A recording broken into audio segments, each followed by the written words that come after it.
Check. Check. Fuck!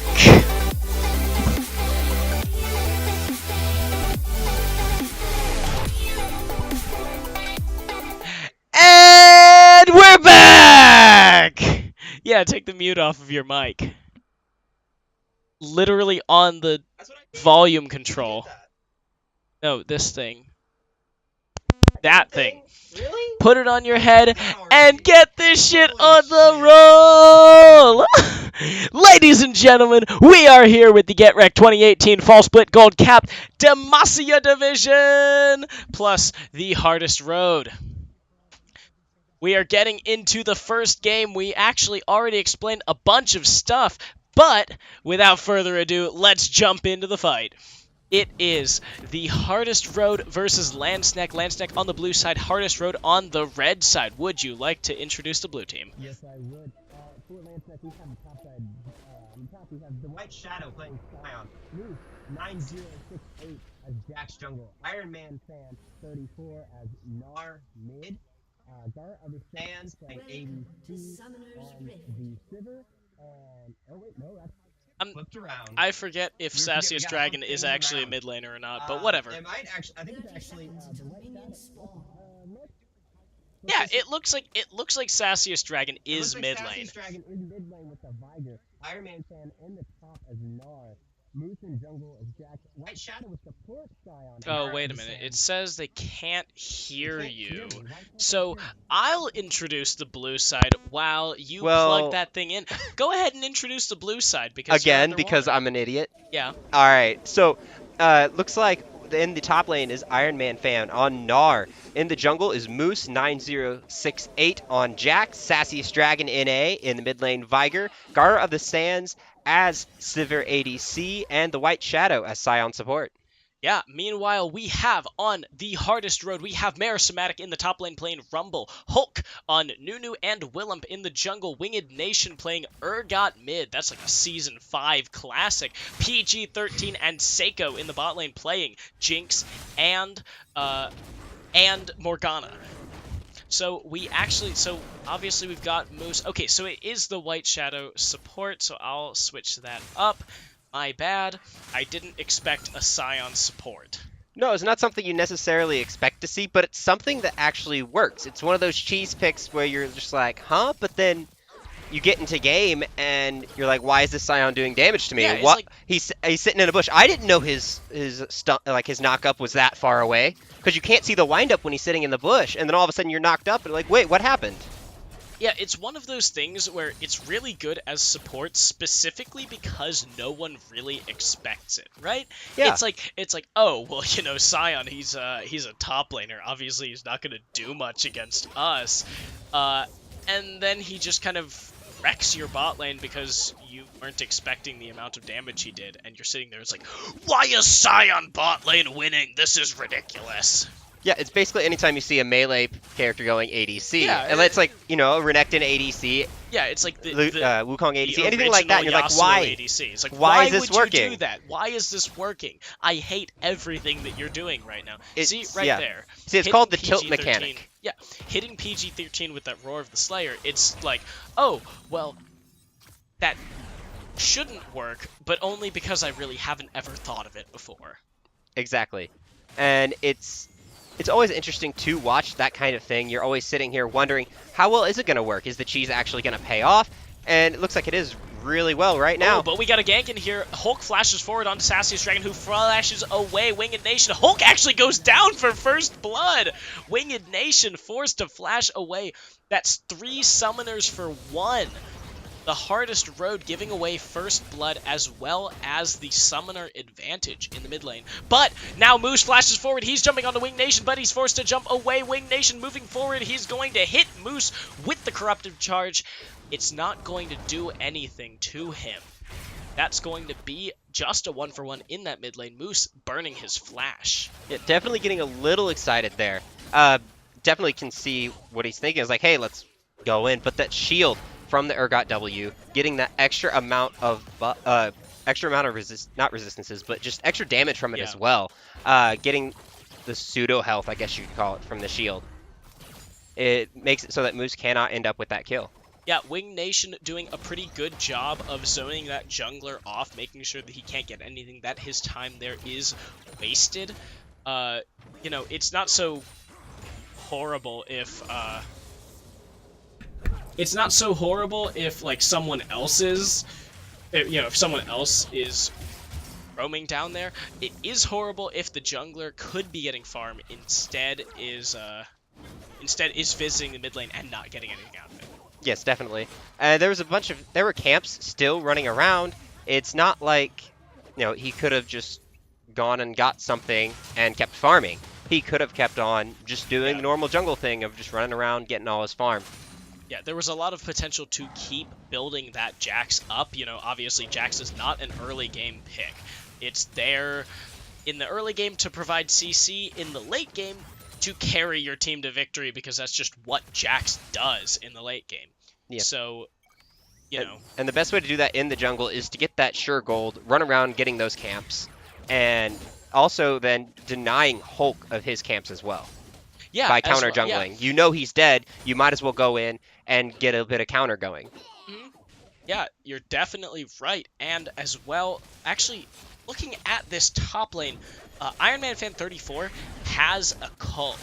He's starting rather slowly, shall we say respectively, against Meristematic.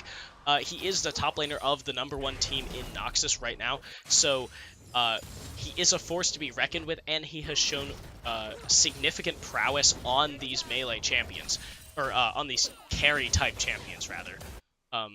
You know, the Rumble is pretty much a great example of the carry-type champion, so Gnar deciding to rather cede that lane phase and instead go for, I mean, just the power spike from the call, but that's a later sort of thing. Yes, it is. But that's kind of what he needs at the moment. There's so much damage that comes out from the Flame Spitter that he just needs to be careful. He can't actually jump in and trade a whole lot there. And Gar needs to make sure that he can remember he can spell shield these giant snowballs. Yeah. Oh, now we've got PG-13 and Hulk both caught. Now Moose is jumping in. That's going to be a kill onto Hulk. Now Hulk is going to go down to the Urgot Eat. PG-13 so low. Iron Man Fan's teleport almost seems to be wasted all the way down here. Meristematic is going to get to walk back to lane free, while Iron Man Fan does not pick up anything down here. It's going to be a 1-for-1 in the bot lane.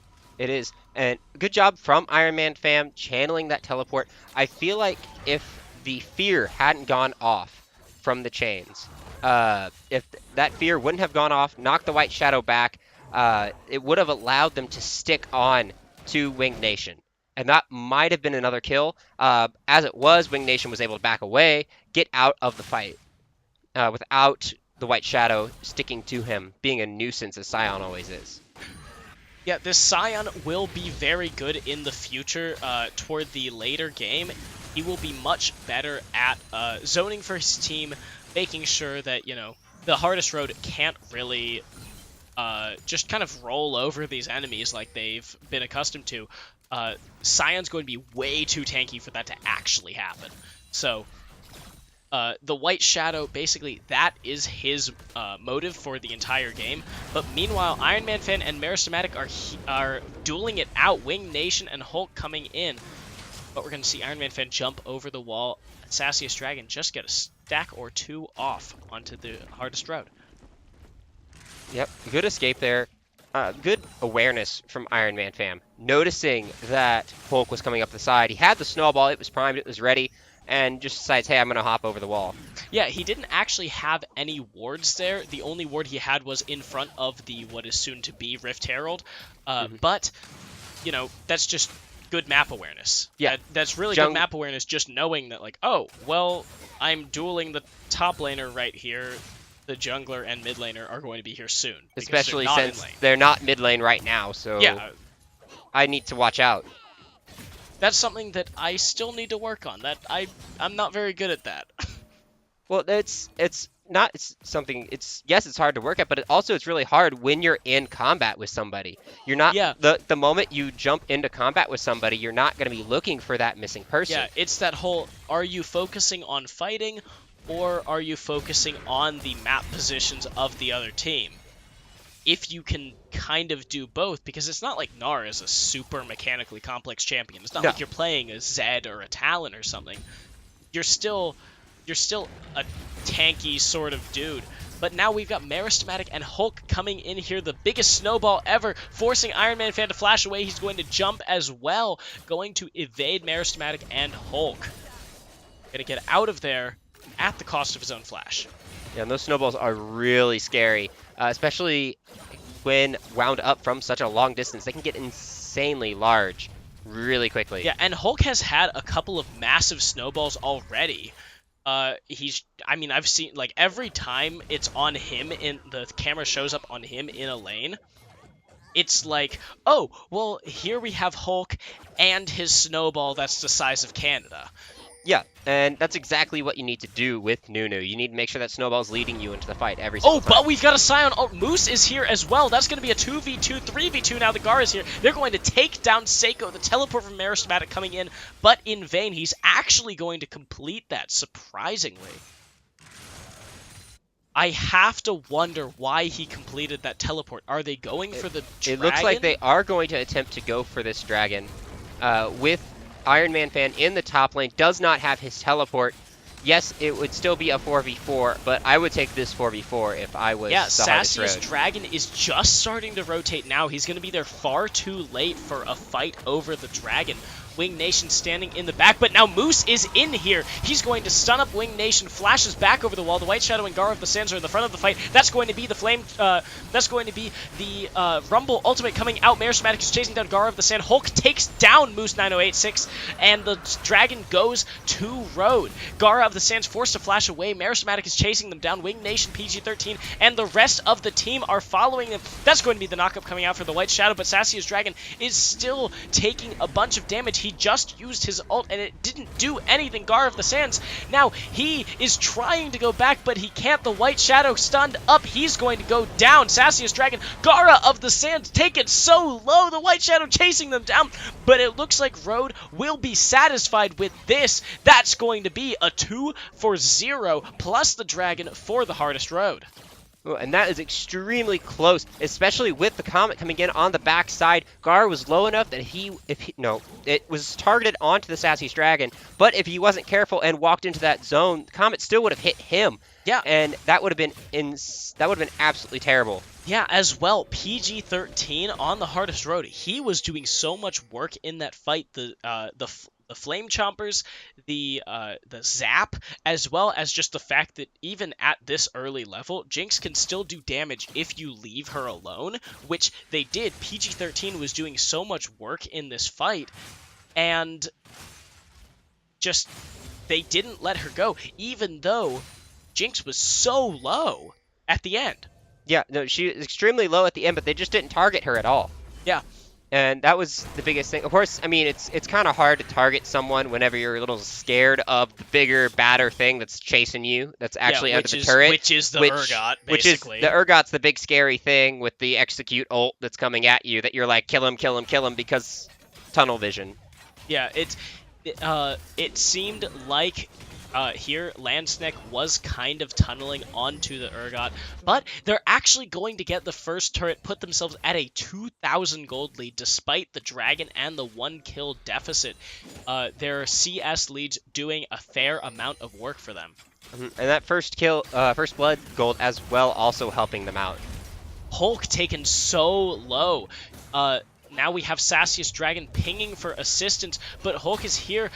Iron Man has to fight off Meristematic. He's going to slow him down. Sassiest Dragon might be able to kill him. He's going to take him down. And now Wing Nation is here against 4 members of Landsneck. Is he going to make it through? He doesn't have Flash, and that's going to be it. The shutdown for Sassiest Dragon. A 3-1-1 Vigar. And that was a lot of chain CC right there. There was absolutely nothing that Wing Nation could do. He attempted to dash out, but the moment he tried, stun, Gnar ult, knock up from Scion, just everything came back to back to back to back to keep him up against that wall. Yeah, Landsneck making sure to chain their CC rather well, making sure that these enemies cannot get away. First Aristematic, and then with Wing Nation, Hulk actually managed to get out with, with a sliver of health. That's going to be the bot turret going down for the hardest road. That's a 3,000 gold lead still in favor of Landsnack, but the hardest road with that tower are going to try and take some of it back.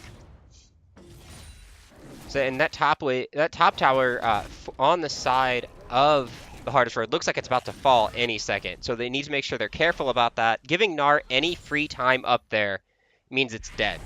Yeah, we have Seiko coming up here to provide some support.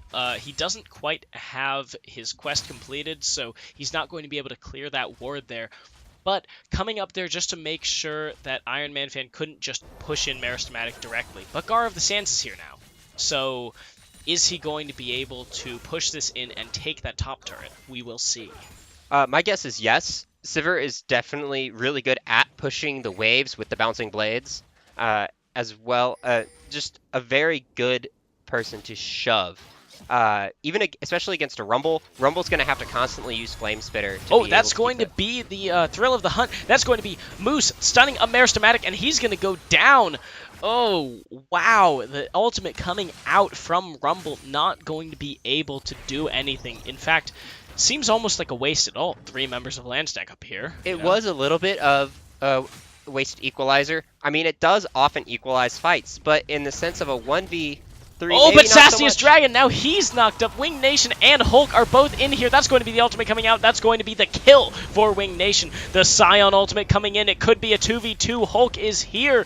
Wing Nation and the White Shadow both going in. He's going to be knocked up, and that's going to basically be the end of the fight. Yeah, it is. It looks like on the top side, it looks like PG-13 and Psycho have also rotated as well.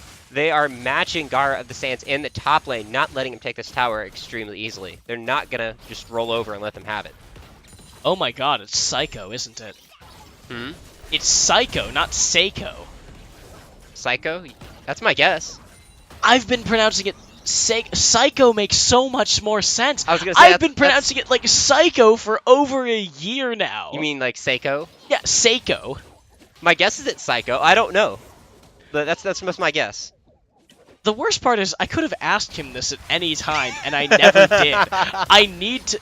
Now we have to know. Is it Seiko or Psycho? We have to know. Okay, it's both. But in any case, we do have the bot lanes duking it out in the top side. Oh, but Gar of the Sand is going to go so low. That's going to be the kill over to Seiko. Going to take down the ADC. And it looks like a wasted Rift Herald almost for Landsnack. Going to force the flash away from the Sassiest Dragon as Hulk comes in with the biggest snowball ever. Definitely. But is it really wasted, though, whenever you see Iron Man fan on the bot side just wailing away on a tower? I think the pressure is not wasted. The Rift Herald itself might be wasted. But the pressure it caused wasn't. Yeah, the pressure it caused was not, but, you know, you kind of expect a full tower from the Rift Herald. That's true. You expect a tower credit, you know, when you use Rift Herald. You also expect a fair amount of pressure and, you know, map dominance, which they definitely got. It was just that, did Rift Herald really do that much, or was it just them being there? Well, it did a little bit. It had its first initial slam, got a couple auto attacks out, but then Wing Nation pulled the aggro away from the turret. All right, so we actually have Sassiest Dragon on the Veigar. Obviously, Veigar being the infinite scaling mid laner, he is going to have a lot of potential here to dominate the game once he gets to late. He has 126 ability power on Phenomenal Evil right now. Can he basically keep that up through the rest of the game? But now we have 3 members of the Hardest Road taking this Cloud Drake. It will be their second Drake of the game if Moose doesn't do something about it. He's going to jump over, and if that is not going to be the steal, he's actually going to Iron Man Fit flashes in the double stun from Moose. That's going to interrupt the Absolute Zero. That's 2 ult coming down. Wing Nation's going to go down. Hulk as well. Now it's Meristematic in the middle of the pit. He doesn't have flash. He can't really do anything. Sassiest Dragon going to come in, and Iron Man fan takes the kill. going to be 3-0. All they do is lose the dragon. I'll say that. Well, first, that was a really good secure from Hulk. That was in double digits health. It was extremely low Drake. Really good job covering that, like bringing that in for the team.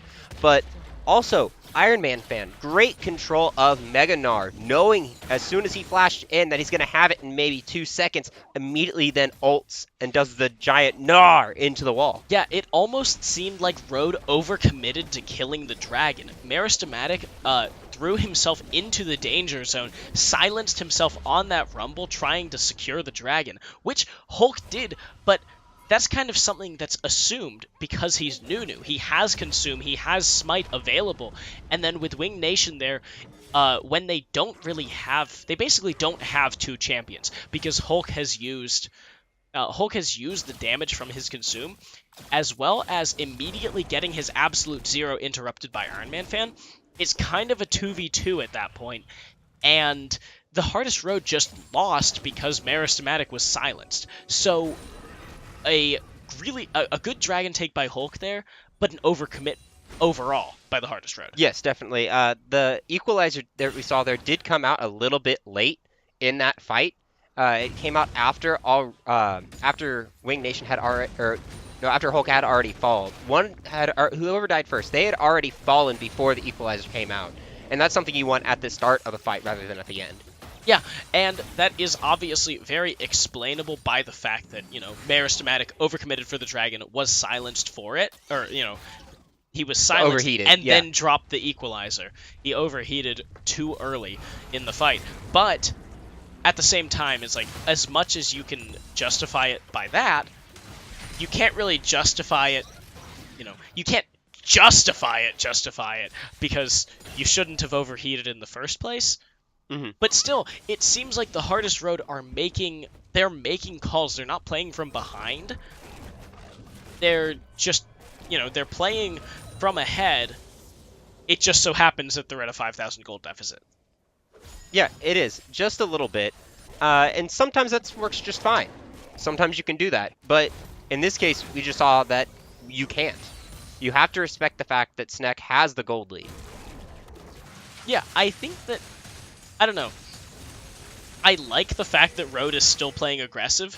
They're not TSMing right now. They're not saying, oh, well, you have a gold lead, so we're just going to piss off and not do anything for 20 minutes. They're still making decisive calls. They're increasing, they're trying to up the ante here, really. They are, and they're currently they're grouped as 5 in the mid lane trying to get this mid tower. Yeah, look at that. Even though Psycho has to back off a little bit, just, took too much damage. PG-13 as well, and that's going to be the ultimate coming out from the White Shadow, going to knock up 2 members of the Hardest Road, going to take down Psycho. That's going to be the Absolute Zero coming out. Meristematic and the White Shadow going to take down Meristematic going to take down the White Shadow. That's going to be 3 members of Landsneck chasing, but that's 3v4 right now. Psycho is going to go down as well as the White Shadow both support, but now we have Iron Man fan here in the top lane, and members of the Hardest Road chasing him down. Yeah, that is a lot of damage onto that top turret from Iron Man fam. Good job knowing his team. Good communication there.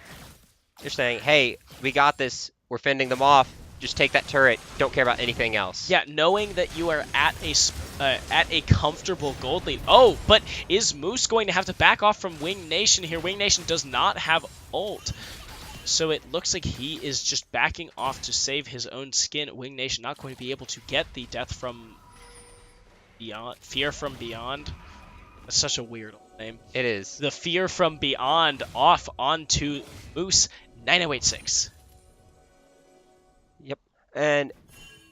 But now, the only objective currently on the map right now is the Baron. Both sides, I feel like both sides could take this relatively quickly. I think both sides could take it relatively quickly, but I don't think either side could take it decisively, if you know what I mean. They'd have to get a bunch of good vision on it, note that the team was elsewhere. But if any sort of displacement from either side means a Baron for either team at this moment. If you win a fight, whatever versus whatever, or 5 versus whatever, you know, if you just pick even, you can take the Baron. Oh yeah, even But if you get 1 or 2. you have to win a fight and have all 5 members be able to go over to that Baron and take it. Which at this point, I don't necessarily know if that's going to be able to happen. These fights are so even. Both teams playing extremely well. Yeah, both teams are playing to their win conditions, basically. Landsneck with this gold lead isn't really saying, oh, well, we can roll over you now, because they have a Vygar, because they have a Scion. Both of these are very late game champions. They're kind of like, oh, well, at some point in the game, once they get far enough ahead, you can't win anymore. Yeah. And they're just playing to that you can't win anymore. Yeah, and it's definitely something that the Hardest Road needs to watch out for. It's going to take a little while longer than normal for the White Shadow to come online with all that health, though, because as support, he's not killing quite as many minions objects with the passive there, but eventually it is going to happen. Oh, but that's going to be the Dragon coming in for Landsneck, but now the White Shadow is caught in the middle of the Hardest Road. Hulk is going to... Oh, Red Team is going to take the Dragon. PG-13 secures it, and now it's going to be a 4v2. That's going to be Iron Man Fan going down a 3v4. That's going to be a 2v4 now. Or no, it's actually a 1v4 now, because Moose is running away, but Gara of the Sand taking that turret in the top lane. Not sure how wise that was, however. I think, though, it probably was the best thing that they could have done at the moment. Wasn't in the position for the fight, wasn't able to get there in time, and now it's time to defend this bottom wave. Yeah, it's going to be 3 members of Landsneck defending this bot turret. As the Hardest Road rotates to mid lane, they're going to take this very low outer turret. And now only 3,000 gold down from the 5,000 or 6,000 we saw 5 minutes earlier. They may actually be in a good position for the first time in this game. Yes, definitely. This is going to give them the encouragement they need, especially after losing the fight at Drake earlier. They got the Drake, but they still lost 3 members. Now they actually got on top. They got the Drake as well. This is exactly what they need to boost morale and get back into this game. Yeah, between this fight, or between that turret take and the fight before, where they ended up taking down Moose and the White Shadow. Oh, but now Seiko is caught. It looks like Moose is going to take him down. That's going to be Wing Nation trying to run away. That's going to be Moose going to be taken down by the White Shadow. They're fleeing. It's going to be the death from Beyond Fear Beyond Death. There we go. That's it. He's going to try and keep running away, and now it's a 3v2. It looks like Sneck has overcommitted. The White Shadow going to go down. Meristmatic taking the kill credit. It looks like PG-13 not going to be able to chase down Iron Man Fan. They're going to satisfy themselves with the 2-for-1. Road coming out on the better end of that again.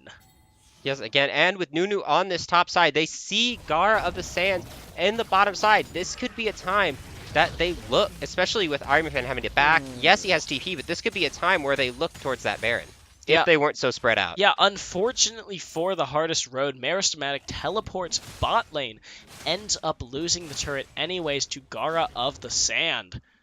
And it looks like this Road team, even though they seem to be getting more picks at this point, you know, kind of grouping up and taking down members of Landsneck, it doesn't really seem like they are all together.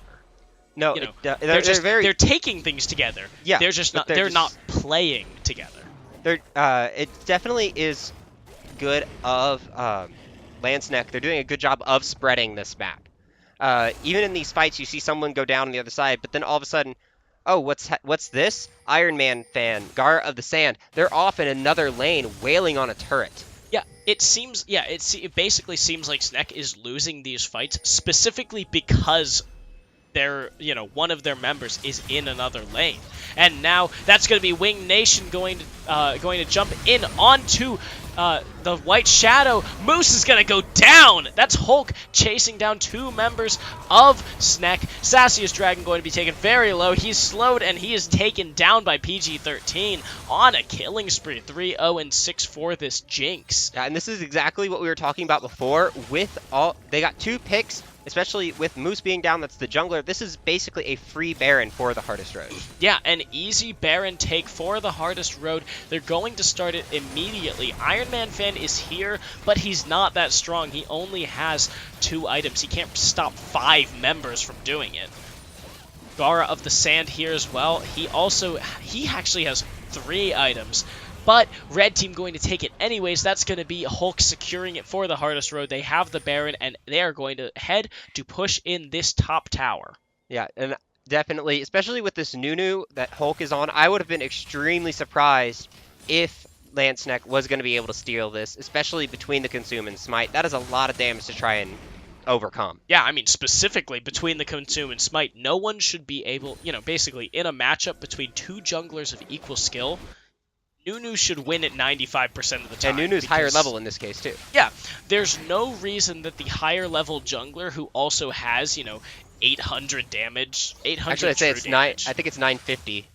980 at max level. Oh, okay. Well, yeah. I was 800 at 15, I was basically saying. Oh, okay. But yeah. Yeah. So, you have, 1600 true damage to beat whatever it is. 700 and change. Oh, but the Sassy Dragon is solo. He's gonna get caught! Oh, Wing Nation, the god! Oh, that was such a good ultimate from Wing Nation. I just tagged right around the side. Oh god, he just dinked him. It wasn't even. That was so beautiful. It's just a little love tap. He didn't even kill him with it. I thought it was gonna kill if it hit, but no, it didn't kill just so we could get the animation. Oh, that was so spicy. But and with that kill though, it allows them to go push onto this inhibitor turret. There's a lot of damage coming in. Oh, from the but that's going to be the engage from Landstack. PG-13 going to be taken so low by Moose. That's going to be the Zanya's by Psycho, and that's going to take down the turret in the inhibitor in the mid lane.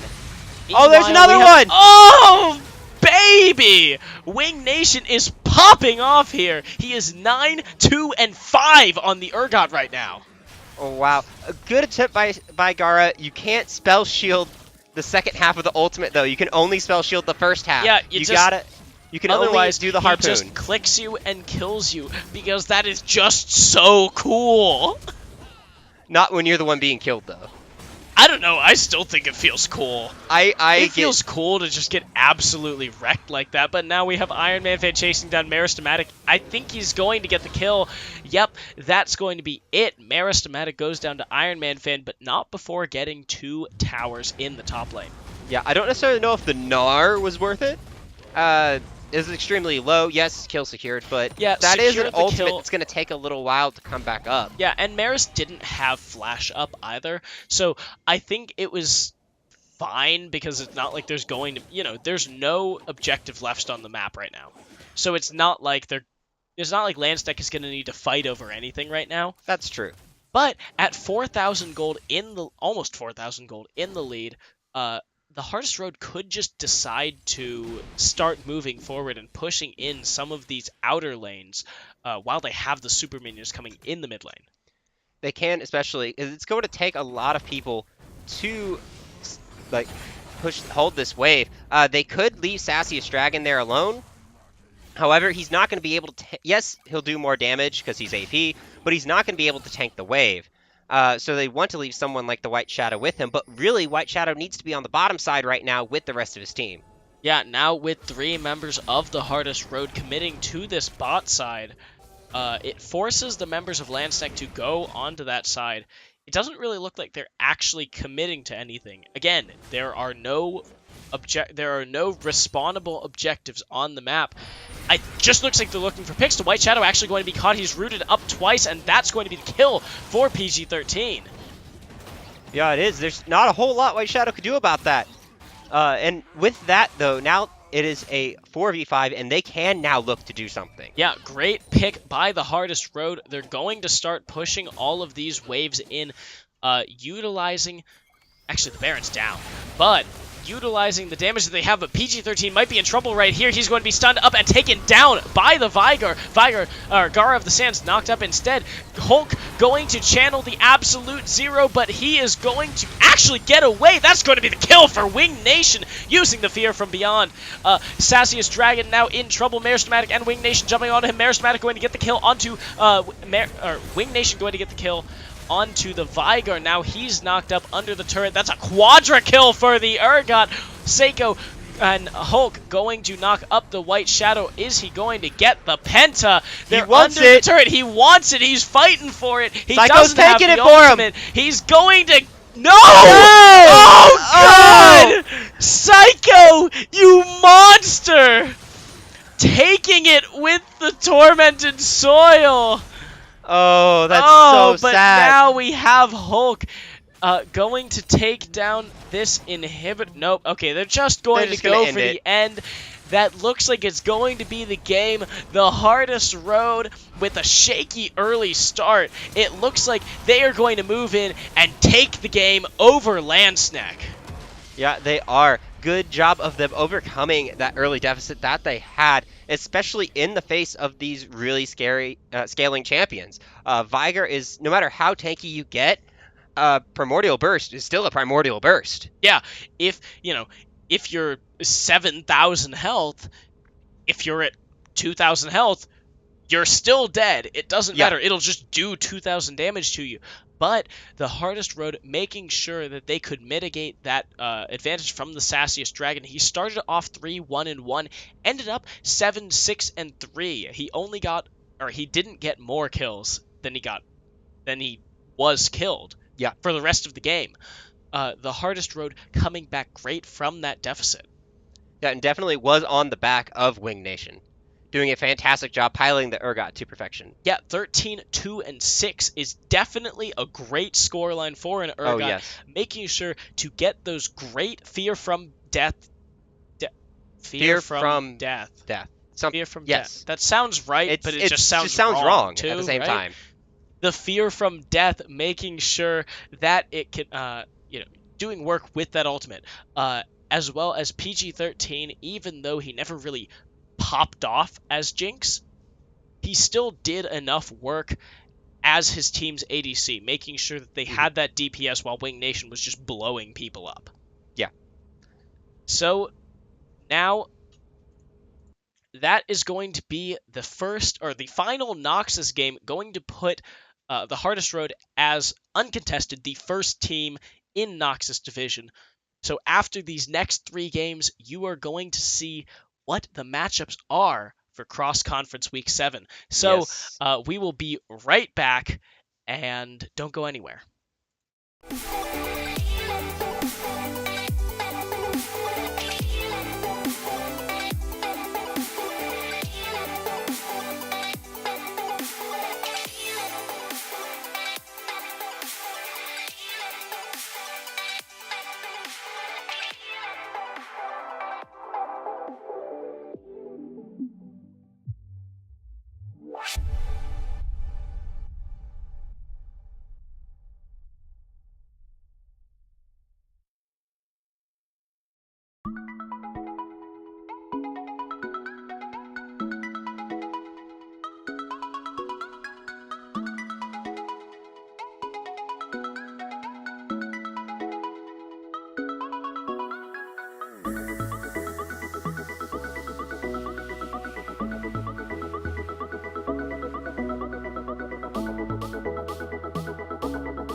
Hey, and welcome back to the dance party, which is Vid out on the floor right here, jamming out to all these great songs. This is what you don't get to see whenever the camera goes off screen during the breaks, is this right here. Yep. Yeah. Basically, we go to break, we start the music, and this is what I see for 5 minutes. And I threw my phone on the floor during that, so basically... Normally that part doesn't happen, though. Yeah, that part usually doesn't happen. I'm usually a little more composed than that. But right now, we are about to get into the second of 4 Demacia games that GetRECt is streaming today. Yes, yeah. The second of 4, the first one, of course, being OGR versus Vicious and Delicious. I think OGR took that series? Yes. Yeah, OGR took that series this week, but now we are going for the second. The next 3 games will determine the final standings of Demacia going into cross-conference week 7, which will be, obviously Noxus 1 versus Demacia 1. Noxus 2 versus Demacia 2. Just like it was last time. Just like what it was for week 4. So now, with further ado, let's get into the SEAL Team 6 versus GSM game. And with that, on the blue side, we do have SEAL Team 6. Alarcion in the top lane on Maokai. I'm Heimel in the jungle playing Nocturne. Joe Barrow on his signature Lissandra in the mid lane. Charging Badger OP on Kaisa and Albinosaur rounding out the bot lane with Taric support. Meanwhile, on the red side, we have Gecko, Slammer, Armageddon, GSM, Dogmar in the top lane playing Tom Kench, Kairu playing Rammus Jungle, Goddess of Storms on the Orianna in the mid lane, and Silver Spade 09 and Silver Spade 10 playing Varus Morgana. I love that they changed their names for each other. And that is absolutely... You mean that that Silver Spade 9 changed his name? Yeah, yeah. But no, definitely it makes you wonder a little bit. The only champion, of course, Karu subbing in for jungle. Haven't necessarily got to see his champion pool, but other than that, the only person who doesn't seem to be on a signature champion is Dogmar. Yeah, basically.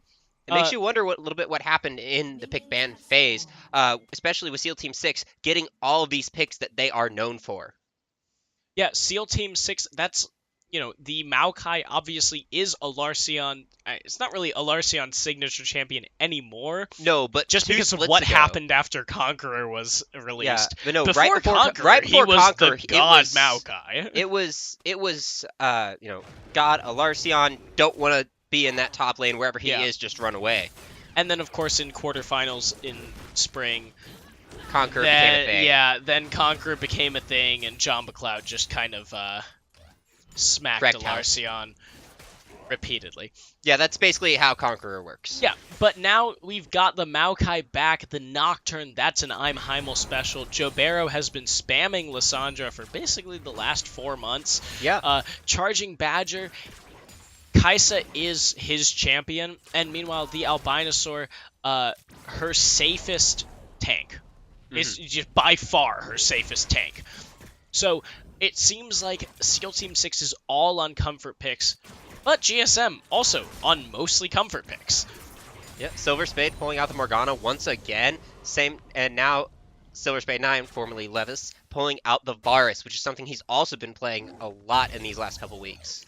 Yeah, and meanwhile, Goddess of Storms, I think I've seen him play Orianna, what's this, week 6? I think I've seen him play 3 out of the 5 previous weeks, so... It's basically his go-to. Definitely if something they're familiar with. If something isn't horribly wrong, he'll play Orianna. Yeah, exactly. So it's definitely, it's definitely something that she does know and that she's really good at. It looks like we have a DC, but then comes back. He's back. There we go. I'm sure that was just some pause time. Just a little bit. Right now, we do have Silver Spade 10 trading some blows with Charging Badger, making sure to get some of that Spell Thief's Edge, getting those procs off. They're rather important when you're a support. They are. It's your best way of getting gold. Yeah, that's your only gold income.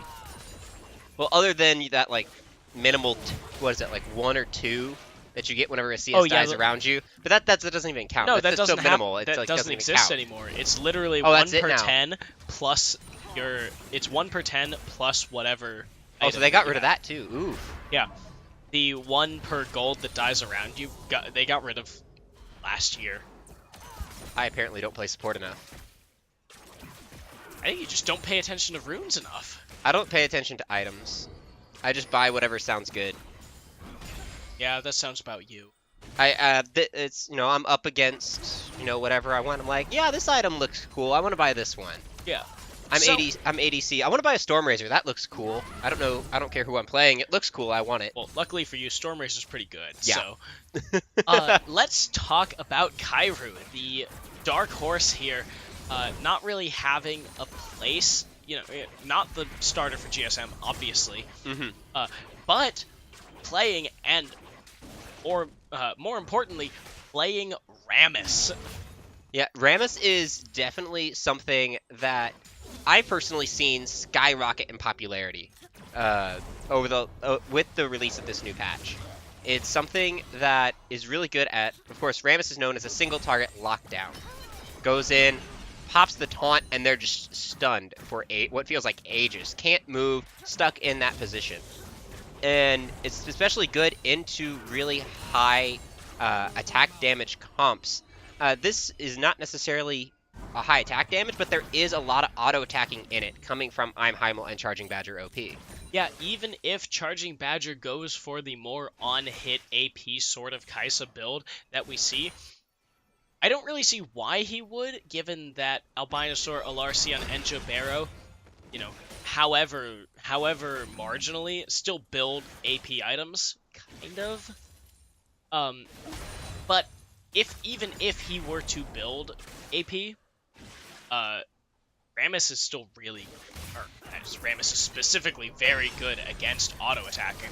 But now we have some aggression coming out from Charging Badger and Albinosaur onto Silver Spade.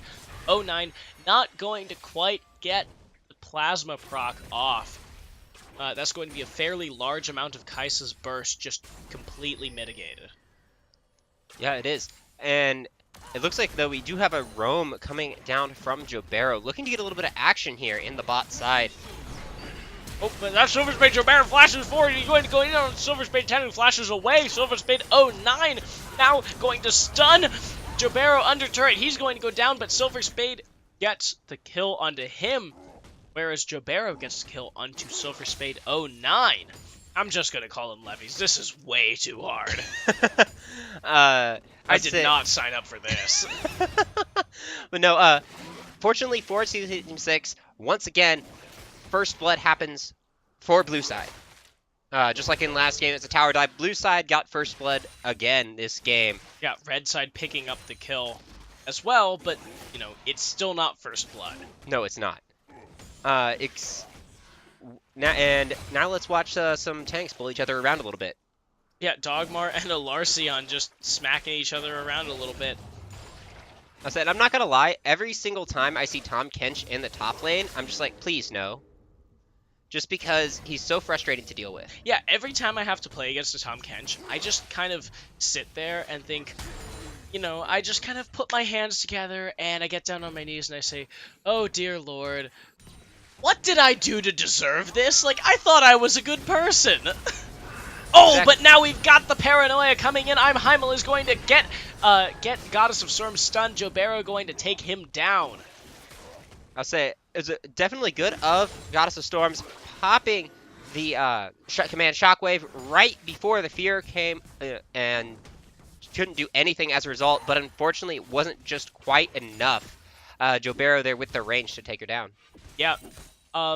It was a valiant shockwave from Goddess of Storms, but unfortunately it was in vain. Heimel and Jobero both coming together to basically just absolutely wreck anyone. The double lockdown coming from both of these ults as well as the fear, going to make sure that no one can really ever get away from them. Mm-hmm. And yeah, and the fact that on this team, none of them really have any good repositions. Like, Kairu has the Powerball, but it's really only good in Gauge. You can't get away from anyone using Powerball. No, it's very hard, because you have to worm away from everything. Yeah, so aside from Kairu getting the God Powerball away, they can't get away.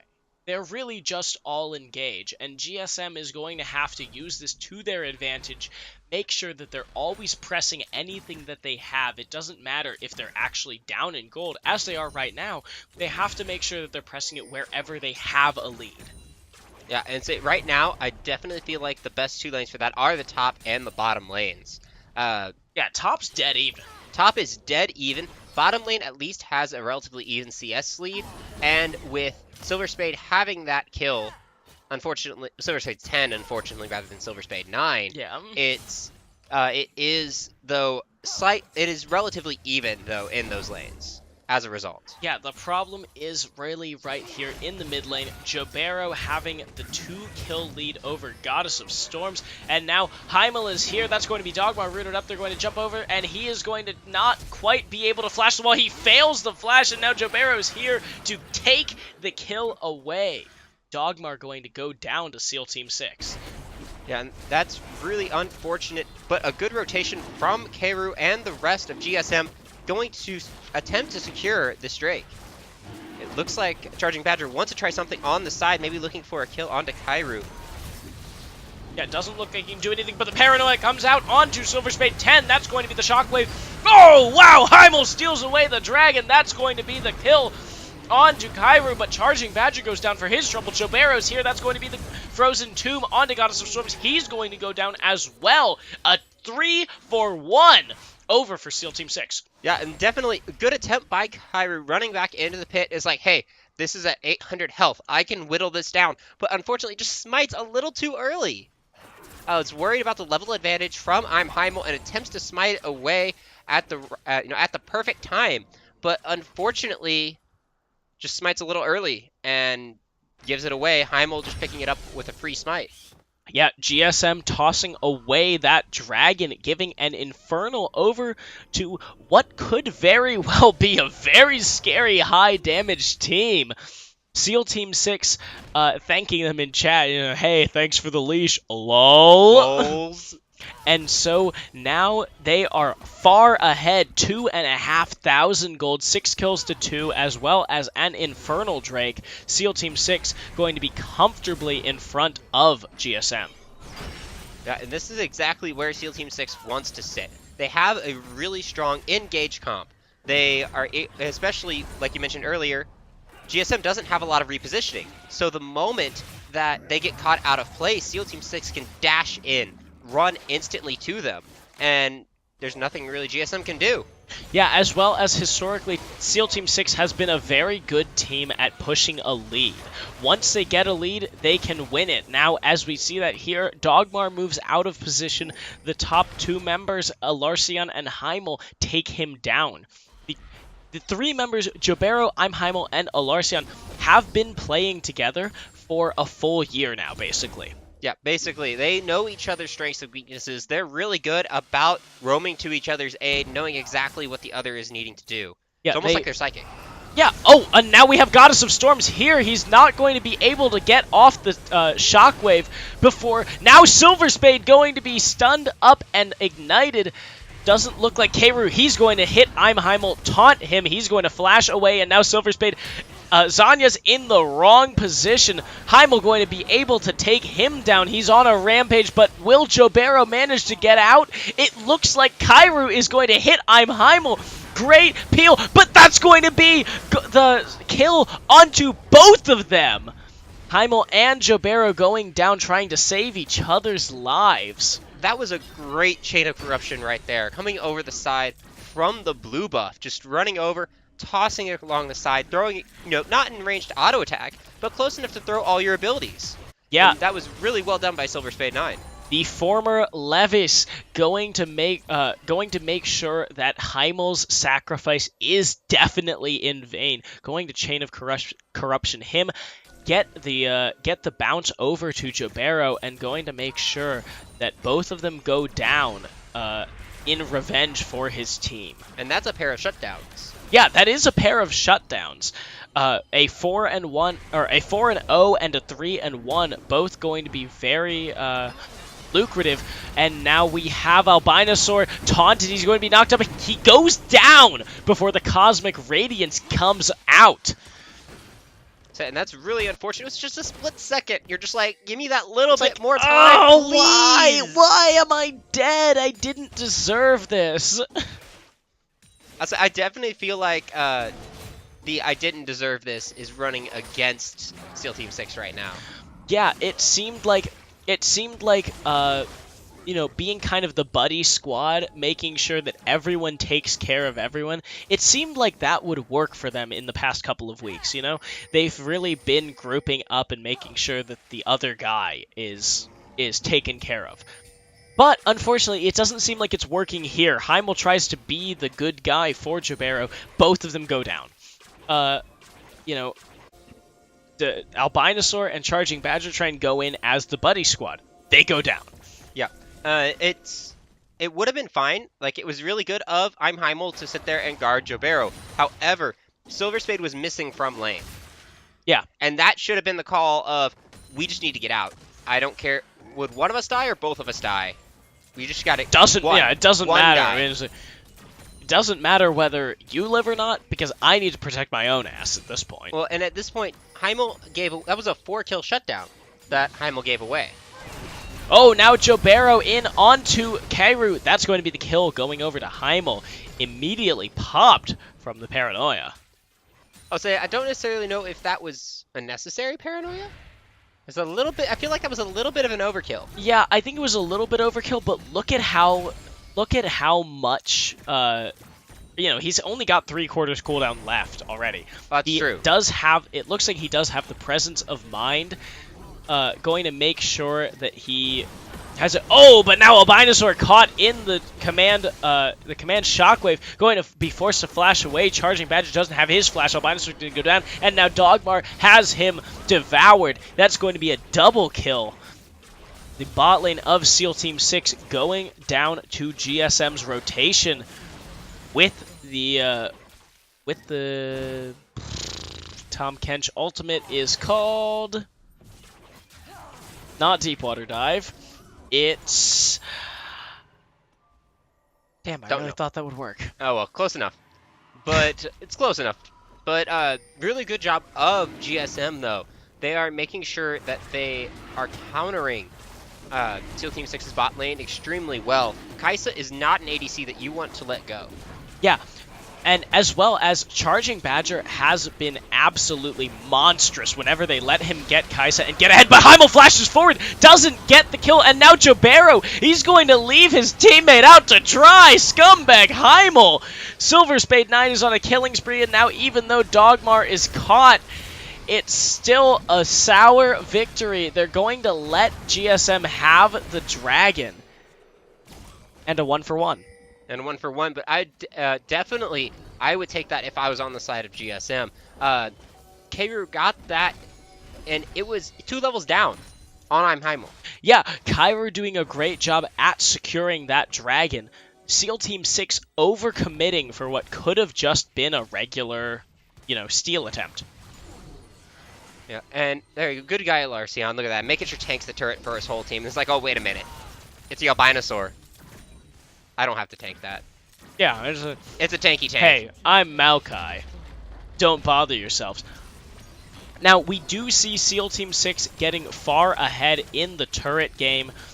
The map objectives going over to them 3 turrets to 0, even though it is a 1-to-1 dragon score.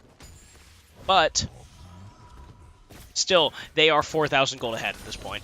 They are, and it's still relatively scary just knowing that you're this far behind in the game. The good thing is, though, you still have the outer 3 turrets to go whittle down on. That's still a lot of gold if you're able to pick off a couple people in a fight. Like, at that point, it was really unfortunate for them that Dogmar was caught. Really good job for Larcion there at the Drake fight. But if they were all 5 been able to get away, that would have been a very good time for them to rotate over to a lane, push an objective, get a tower, and they just need another fight like this where they can then finish the fight or all get away from the fight and press an objective. Yeah, I always like to think that the first 3 turrets in a game are kind of free turrets. It's not hard to take the outer turrets. You have to be losing really hard to not get an outer turret, right? Mm-hmm, exactly.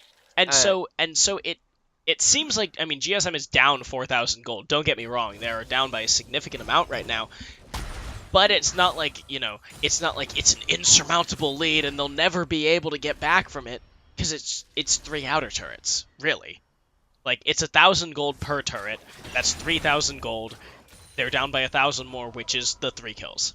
Yeah, exactly. And that can easily be overcome.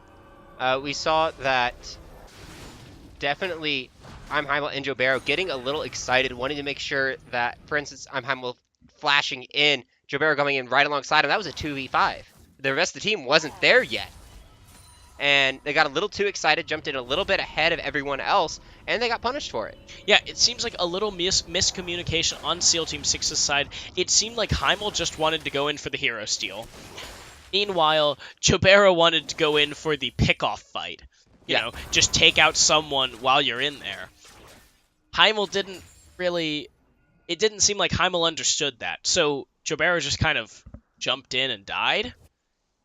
It did, unfortunately. Meanwhile, I mean, obviously, meanwhile, Alarcion went over the wall and, you know, used his ultimate, caught Dogmar, and they took down the top laner of GSM. So it ended up being a 1-for-1. But that seemed more of like a fail your way into success rather than a, oh, yeah, we definitely planned that. Yeah, no, it definitely was that case. I think maybe what needs to happen is that Jobero just needs to calm down a little bit. Yes, he's ahead, but at 3, 3, and 5, he's not necessarily as ahead as he was at the beginning of the game. You know, before it was... Because before he was 3-1. Now he hasn't gotten a single kill since. So he just needs to slow down a little bit, take the game as it comes to him instead of trying to take over the game as it is. Yeah, meanwhile, Heimel, I think he needs to be more decisive, but, you know, decisive in a way that doesn't hurt his team. Like, obviously, it's great to make those plays that win for your team. It's not great to make those plays when your team can't follow up. His team isn't really the strongest right now. He has half the kills on his team. The rest of his team is Jobero, who hasn't gotten a kill in like 5 minutes. Charging Badger, who is still scaling. He only has 1 item right now. And then Alarcion, who has an item, but is Maokai. Yeah, and Maokai's not great on 1 item. Pretty good on 2 items. Really good on 3 items. If you're looking for the damage Maokai as well, it's not necessarily like you're going to go for Righteous Glory first item. Yeah. If you're looking for damage Maokai, you're gonna see Balmy Cinder rushed. Yeah, and the Balmy Cinder. Oh, Jobero goes in, and now the Heimel comes in with the paranoia. He's going to knock down. Oh, he's going to actually get stunned. Now the Shockwave, that's a 3-man. Jobero throws the Zanya's Hourglass, going to take him down. Now Charging Badger flashing away. That's going to be the Albinosaur trying to flash away. Dogmar chasing him down, gets him in with the Devour. That's going to be the takedown onto the Albinosaur. That's a 3-for-1. 3-for-1 by GSM. They win the fight handily. Yeah, and that was extremely well played by GSM. Knowing when once again SEAL Team 6 is like, yeah, let's do this, let's get hype, let's go. And Alarcion didn't quite have TP yet, it is just coming up now. Yeah, so it feels like SEAL Team 6 said, let's take this fight right now. And then and then you know, Jobero engaged the fight, and Alarcion said, wait, guys, I don't have teleport. Yeah, and it was almost like a, oh, I know your teleport cooldown, but you think it's you don't 20, know, but you it's, don't it's know like, you're like, cooldown. Oh yeah, it's like when you're playing in a game. It's like, oh hey, yeah, go teleport up there, dude. My teleport still has 20 more seconds. What'd you say? Ah, I'm going in anyways. Wait, it's like, wait, no, your teleport doesn't have 20 more seconds. I was counting it in my head. I know how this works. And I'm like, dude, no, it has 20 more seconds. Oh, buddy, you don't know what time actually is. So now we have GSM taking it back, cutting that 4K to a 3K. They didn't manage to actually get any full objectives off of that team fight, but winning 3-1 does have its own benefits. You know, just being able to control the map a little better, but it doesn't seem like they're being, they're not being decisive. They're not making these hard, like, okay, well, we need to do this now. Well, there wasn't really a lot they could take at the moment. Dogmar had to go back to the top lane because Alarcion was pushing that in. And then bot lane also was pushed into the tower as well. So there wasn't a whole lot that could be done. Possibly, could have roamed down a little bit for the Drake, but at that point you have to be careful because everyone was up again, and Alarcion has TP advantage. It's less of a do things perspective and more of a pressure perspective.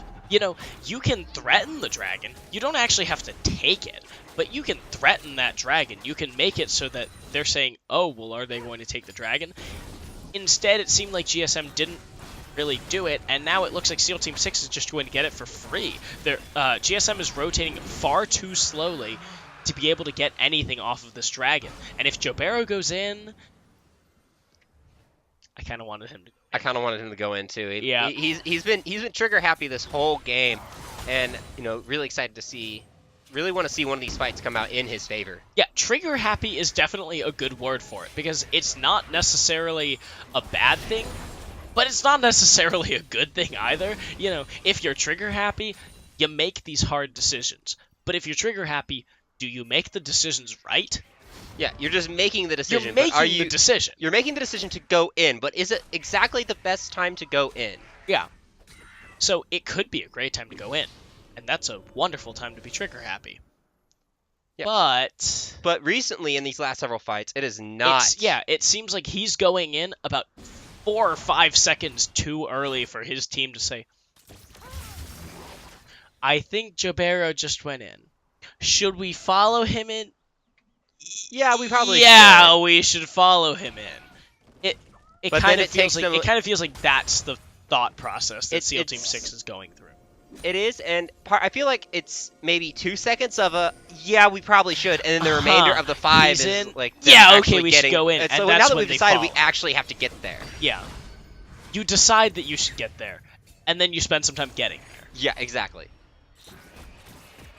I'll say, and that's definitely something that is really difficult, especially like just getting there for the rest of your team. When you have a Lissandra, can take the passage very easily over walls into narrow nooks and crannies, but when your team's completely on the other side of the wall, unless you want to flash over, then you're going to have a really hard time getting there. Yeah, the Lissandra is a great option for picking, specifically. Just having the point and clicks, whatever it is, 2-second stun or something. That is amazing for a team to have as a pick option. It's almost as good as, having a Malzahar or something. Yeah. But when Jobero is not in sync with the rest of his team, whether it's his fault or his team's, they just can't succeed as effectively, and it seems like they haven't been succeeding just because they haven't been able to chain this engage between the Frozen Tomb and the Paranoia. They haven't been able to chain this engage into we definitely win this fight now. Yeah, but so that's all they need to do is work on that, because these fights are coming out very cleanly right now in the favor of GSM, which is a little surprising because they're down gold and they have no repositions. So the moment that, you think that the moment Heimel or Jobero would dive in on them, they're just going to go down. So really good job. Oh, but here he goes in again. Now we've got another engage, but Jobero isn't in. That's going to be Kairu jumping back. It seems like Silver Spade going to go down, and now it's a 4v2 in the middle. Alarcion in the back line. He's actually going to go down, as well as Dogmar. Kairu going to take down the Albinosaur, and that's Jobero, but Charging Badger goes down now. That is a 4 for 3. Again, as you just said, GSM taking these fights by the skin of their teeth. Yeah, and this time it was really unfortunate. Heimel sees the claw going out and says, yes, let's do it. And Jobero doesn't take it this time. Well, he's rooted. He got stunned up. He wasn't able to move. Silver Spade caught him, and Jobero couldn't go in. Despite that, Heimel said, oh yeah, it's the best time to go in. Let's go in, guys. And engaged a poorly taken fight. It's not like his teammates were not in the position to follow up. Jobero didn't have the claw to go in. Charging Badger couldn't have gone in with his killer instinct. He would have just died. Yeah, exactly. Albinosaur popped her ult, but it was too late. Heimel was dying. Jobero Jobero just was in the wrong place, and the team engaged, but they engaged on the wrong fight to take. They did, and it was really good snare there, and it's like all these little things are what keeping GSM in this. The snare right there that was holding Jobero in place. Jobero jumping, being a little too trigger happy, jumping in slightly before Heimel is. And it honestly feels like luck is really on the side of GSM right now. Well, yeah, it was like, I don't think it was luck. It was just that, once you eliminate the gold lead from the equation, that's it. Once you eliminate the gold lead from the equation, I think GSM are playing these fights better. Yeah, and I can't agree with that. Especially they're doing, if you notice, I'm Heimel and Jobero are constantly trying. They want Goddess of Storms. They want Silver Spade 9. And if you notice, they're still alive by the end of the fight. Yeah. Dogmar is doing a fantastic job keeping them alive, and so is Kairu. Silver Spade 10 also keeping those snares up and constantly keeping his carries safe. Yeah, if you notice during that fight, but now we have Silver Spade 10 going down, but Jobero goes down as well. Dogmar saving Kairu. That's going to be a two-man shockwave going to take down the Albinosaur. Alarcion flashes away. Charging Badger on the run, going to have to flash away from Dogmar. That's a 2-for-1 in favor of GSM. SEAL Team 6 again engaging these fights. Oh God, what are you doing, Charging Badger? I'll say, I think at that point it was like, it's just one person chasing after, but no, it's two, and with that, it looks like GSM is, no, they're not tanky enough quite yet to go for the Baron. Or do they want, Dogmar wants it, he's like, I'm going to take it. No, they're doing it. They're going to do it. If Dogmar is tanking, Silver Spade and Storms can have enough damage to take it down. But the question is, what the hell is SEAL Team 6 doing? So, Heimel engaged, again, use the Paranoia on Morgana. Yes. And then, more importantly, Charging Badger tried to wait for 3 members of GSM and then ulted into the middle of them. Like, he wasn't going to take down Silver Spade because he had a support on him. He had a Tom Kench with him. Yeah, I don't know exactly what he was thinking then right there. But really good decision there by GSM. Using the Abyssal Voyage, getting down to the Drake. Yeah, making sure that they can get the objective that they can get. Yeah, it's like, okay, well, we're not going to get the Baron like this. We don't have enough damage right here. Why don't we just take the Dragon? It's there. It's free. No one is alive. I'll say Alarcion's up top patrolling the Baron because that's the bigger objective. They don't want us to have that. Yeah, let's go get the one that no one's near. What's a Cloud Drake in comparison to a Baron? But, in 6 minutes when the Elder Drake is up, that Cloud Drake means so much more to GSM. Exactly, it does. And now it's going to be extremely good because we've seen the fact that we were just talking about the carries are always getting dived on. The squishies, Heimel's always going for them. And Silver Spade 9 now has finished the Guardian Angel for himself, which means that this is going to be extremely tough to kill the Varus. Well, see, my problem with SEAL Team 6 right now is that in the team fights, they're not going for the carries. They're going for Silver Spade. Yeah, they're going for Silver Spade not 10, not 9. They're going for Silver Spade 10. They're going for the support. See, I got it. This is why they changed their names. They both say Silver Spade. You get confused, and you go for the support. Oh my God. It makes so much sense now. The mind games here played by GSM. Heimel's sitting there, and he's saying, okay, I have to ult on Silver Spade. I have to ult on Silver Spade. I have to ult on Silver Spade. He's right there. He gets the wrong Silver Spade. This is exactly why they changed their names. GSM playing 15-dimensional backgammon, while SEAL Team 6 is just playing League of Legends. Yeah, it's they don't ridiculous. even know what hit them. Yeah, it's like, what are they going to do when they have the same name? Nothing. They can't do anything because they're blind, apparently. Apparently, Heimel is. Yeah, apparently Heimel's blind. Well, I mean, it took him until, 2 weeks ago to start caring about Drakes, so... Yeah, and now he's got 2 Drakes. And now he's got 2 Drakes. He's actually been doing a decent job. Pretty good, yeah. In the last 3 weeks, he's been doing a pretty good job, but before that, SEAL Team 6 giving away Drake after Drake after Drake. But now, it is a 1,000 gold lead for SEAL Team 6. They were so much further ahead 5 minutes ago. But they've managed to just take the wrong fights again and again. GSM coming out in the front of these fights, being, I They need suppose to watch out. really They're split. they're not really the underdog here, but they kind of are the underdog. Oh, but now Jobero going to get caught. That's going to be the Paranoia coming in. He's jumping into 4 members. He's going to immediately go down. Now Jobero can't quite get away. He's going to go down to Dogmar. That's a 3v5 right now. SEAL Team 6 down 2 members as GSM moves to the Baron. And this definitely looks like it is. And that was another Paranoia onto Silver Spade 10. Yeah. It seems like Heimel just, like, we were memeing, but it seems like he legitimately doesn't understand the target, right now. I'll say The target is not the support. It's the guy who's murdering you. It's the guy who's 9, 1, and 11. the target is either Silver Spade 9, but he has a Guardian Angel. So I would say the target is actually Goddess of Storms. Screw it, dude. Goddess of Storms is 6, 4, and 10. Like, he's doing work, but he's not the one that's carrying these team fights. It's the fact that you're just letting the ADC walk all over you. It is, but I honestly would take the person, like, if the GA was popped.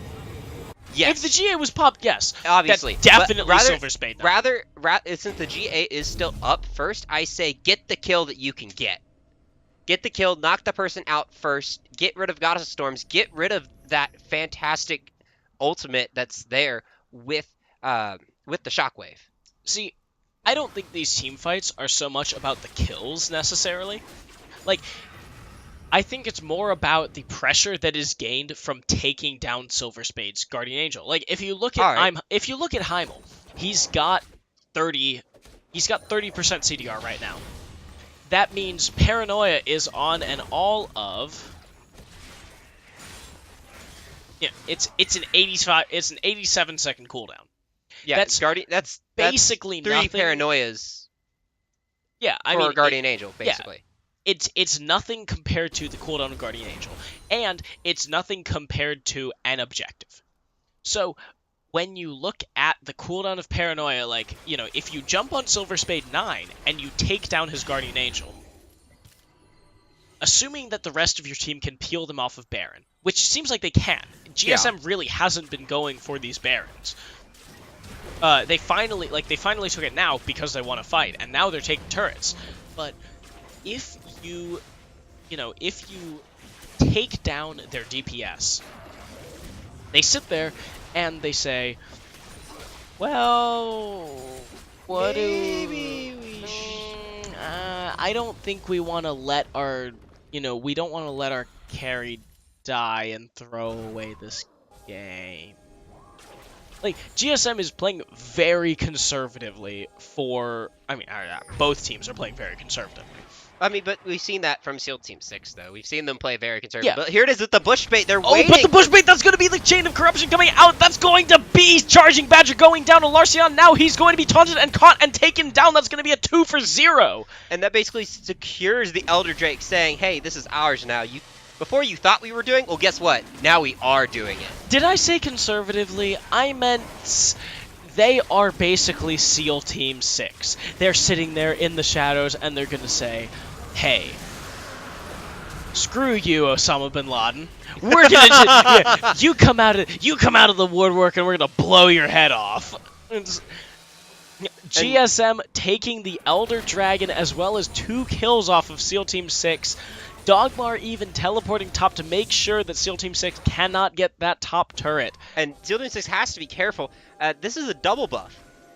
They still have Baron for a little while longer, and now it's paired with the Infernal Drake, which means team fighting is basically a no-go. Yeah, that's basically 15 more seconds of Baron. It's gone now, but they got the turret. That's all that really matters. They cracked. The base is now cracked. Yep. They have an inhibitor they have an inhibitor down even. GSM is running away now with this map pressure. 7,000 gold ahead. 5 minutes? They were 8 minutes. 8 minutes They were 1,000 gold behind. They've gotten 8,000 gold in 8 minutes. Yeah. Oh, but Silver Spade 10 Oh, but now Alarcion engages, but is that wise? Albinosaur going to immediately go down. Alarcion flashes away, and now Silver Spade is going to stun him up. He is going to go down as soon as the Cosmic Radiance comes off. That's a 2 for 0. It looks like GSM is going to just try and run down this top side, take down that inner turret, that inhibitor turret, and possibly that inhibitor while they have the 3v5 man advantage. And Dogbar is a tanky boy, holding the tower just before the minion. Before the minion wave gets there, and now allowing his team to wail onto this inhibitor turret. And it looks like there's nothing that can be done. They're gonna get it. And a flaw in SEAL Team 6's drafting comes out. They don't have good wave clear. No, they don't. Jobero has the Glacial Shard thing. Charging Badger has the Cathian Rain, but you've got to be pretty close to use those. It's not like you have, it's not like you took away Silver Spade's Varus. It's not like you have that, the piercing arrow, the hail of arrows to be able to, clear a massive wave of regular minions. Or even Oriana with the constant moving of the orb. Yeah. There's not any wave clear whatsoever on the side of SEAL Team 6, at least safe wave clear. Yeah, there's no safe wave clear. All of it is aggressive, it's aggressive wave clear. It is wave clear for a team who is ahead. And unfortunately for SEAL Team 6 right now, they're no longer ahead. They're 9,000 gold down. No, and this was, it was a great team comp if we look 20 minutes ago. It was absolutely fantastic. Yeah, when they were 6,000 gold ahead, and, it seemed like all they had to do was just keep pushing their advantage and ulting their enemies. Literally any of their enemies, because none of them were tanky at that point. No, but even no matter how many times you threw the ult, it seemed almost like SEAL Team 6 were bashing their head against that brick wall. The first time they're like, yeah, we're going to go kill him. We're going to ult on all of them and just annihilate everybody. And, and basically GSM said no. Silver Spade only has one death. Yeah, they're like, Silver Spade has one death. We're keeping this guy alive. They are not targeting the ADC properly. I think that is the biggest fault of this team comp. They have so much dive and single target lockdown, and they are not focusing the guy who's the problem. They're not focusing the Varus who's carrying them through the game. The 335 CS, 20 more than the second highest member in the game. The 11 kills, which is more than anyone else in the game. 13 assists, which is almost as much as the next person. And now it seems like GSM are just tearing apart SEAL Team 6. That's going to be 2 members already. Now they're jumping onto Alarcion. He has the Cosmic Radiance on him, but Jobero doesn't. He's trying to run away. 3 members of SEAL Team 6 fleeing in terror as the next minion wave comes in. The inhibitor comes down. They're going to take these 2 super minions in the mid lane. And that's all the inhibitors. Yeah, that's all 3 inhibitors. They have 4 super minions already. Alarcion going to be caught up and taken down as the top Nexus turret goes down the bottom as well. It doesn't look like SEAL Team 6 can do anything as the Nexus goes down for GSM. And once again, another great come-from-behind win. Just straight up the teams playing League of Legends, running the map extremely well. And then at the end, just completely dominating team fights. The only difference this time is that Silver Spade in the backline being completely untouched. Yeah, in the beginning of this game, it was SEAL Team 6's game to win. They had the early advantage. They had the early scaling lanes. But instead, they let GSM come back.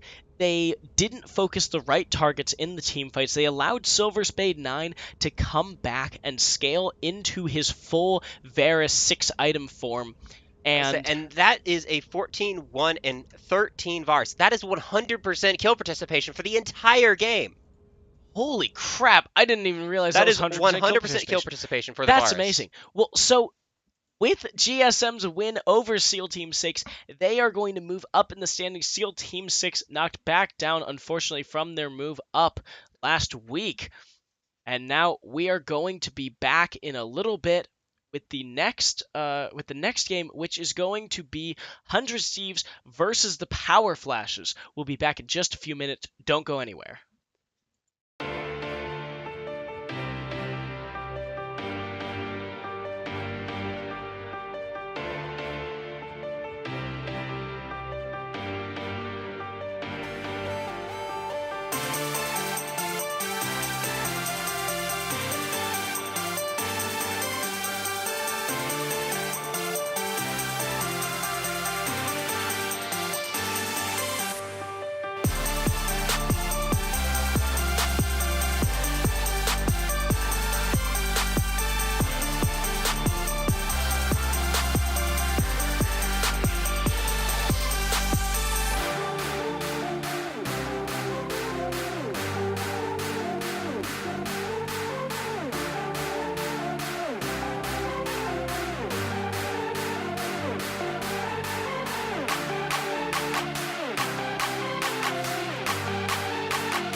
me ask why I'm not dancing, because I can't actually hear the music. Yeah, you can't hear the music. I can. That's the important part. Welcome back.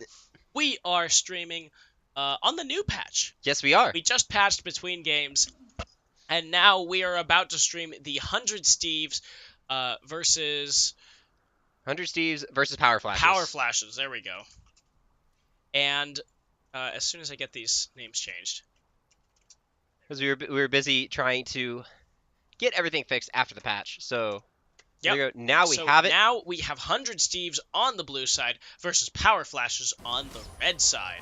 Yeah, and on the blue side we have the Killbot in the top. Killbot 9001, the new top laner for 100 Steves, playing the Kennen. Xander of Astoria subbing in the jungle as Jarvan. Scorcher 317 also subbing as Galio, but still a relatively common name that we see. BD Blake as ADC Varus, and Sir Swags-a-lot 1337, another sub that we often see a lot, playing support Morgana. Meanwhile, Power Flashes Warg Knight playing Garen in the top lane. Baby Carrot in the jungle on Olaf. Sworn playing Akali mid. And then Paladin and Firefox 21. Yeah, you can't forget that double X. Yeah, it's a double X. You gotta pronounce the double X. Mhm. It is Paladin and Firefox 21 playing Misfortune Leona. Yeah, and so there are subs on both sides, as mentioned. Xander of Astoria, Scorcher, and Sir Swags. Even though Scorcher and Sir Swags are common names, we've seen them, they are not actually the starters on the roster. Yeah. They are the subs for SEAL Team 6. It seems... 100 Steves. Oh, sorry, 100. It seems like 100 Steves 100 is Steves. a rather repetitive team, even though you don't see the same name twice every week. Yep. They are just fielding different subs every week. That's just kind of their thing. Haven't been able to get their full team together yet. Ever. Had 4 But subs 1 week. That was the There was closest. 4 subs 1 week. Or no, That was no, like- 4 starters and 1 sub. Oh, that's the That was best. the closest. That's That was the the best. closest. Yeah. But meanwhile, Power Flashes, I'm pretty sure Firefox, unless Firefox changed his name. No, I'm pretty sure Firefox is a sub Okay. for Power Flashes. Yeah, so Firefox and sub for Power Flash is going to flash away. Power Flash away. From Xander of Astoria. Yeah, and so really, what I'm really looking forward to here is seeing Killbot in this top lane playing a more aggressive champion. We saw it before and in previous weeks that he plays the matchups extremely well in lane. He's a very good bully in lane. Yeah, playing the Kennen, going to force away Warge Knight, but we've got a 2v4 here, almost. Now, Firefox jumps in, Paladin going to come in, Scorcher's gonna go down. Xander of Astoria might be in trouble, but it looks like he's just gonna walk away. That was a really good Zenith Blade coming out from Firefox. Yeah, managing to hit the very edge of Xander of Astoria's hitbox, or of Scorcher's hitbox. Going to get him rooted and then stunned, getting the rest of his team to follow up and get that first blood that's going to put them over Seal or Power over 100 100 Steves. Steves right now. Wow, I am having we're- trouble with these team names. Yeah, we are. See, it's just because there's no recognizable names. Like, oh yeah, Killbot, he's on. Damn it. Xander of Astoria, he's... BD Blake. Damn that's it. The, There we go. That's BD the Blake. one you gotta look That's for is the BD only Blake. guy. That's... That's Yeah, it. BD Blake, before this week, he, of these 5 players, he was the only one that was actually a starter for 100 Steves. Yes, because the roster changes just came in. Yeah, the roster changes came in. Hungerbunger dropped out of the top lane. Yes, I did. And then they fielded 3 subs this week. So, Yeah, it was... I just don't have... I didn't have enough time. I also knew that I wasn't the fit for this team. Yeah. In the last couple weeks, my schedule really overloaded, and I just... Like, I can't have time to play League of Legends and... like fill in the top lane. Killbot is definitely something that fits this team more. They needed someone who was slightly better on the gauge, a little more aggressive. Because if we look, a lot of times Scorcher in the mid lane, and same with Domo Knight, aren't necessarily the most aggressive laners. Yeah. And so needing a lot of aggression to come out of that top lane, and Killbot definitely brings that to the table. Yeah.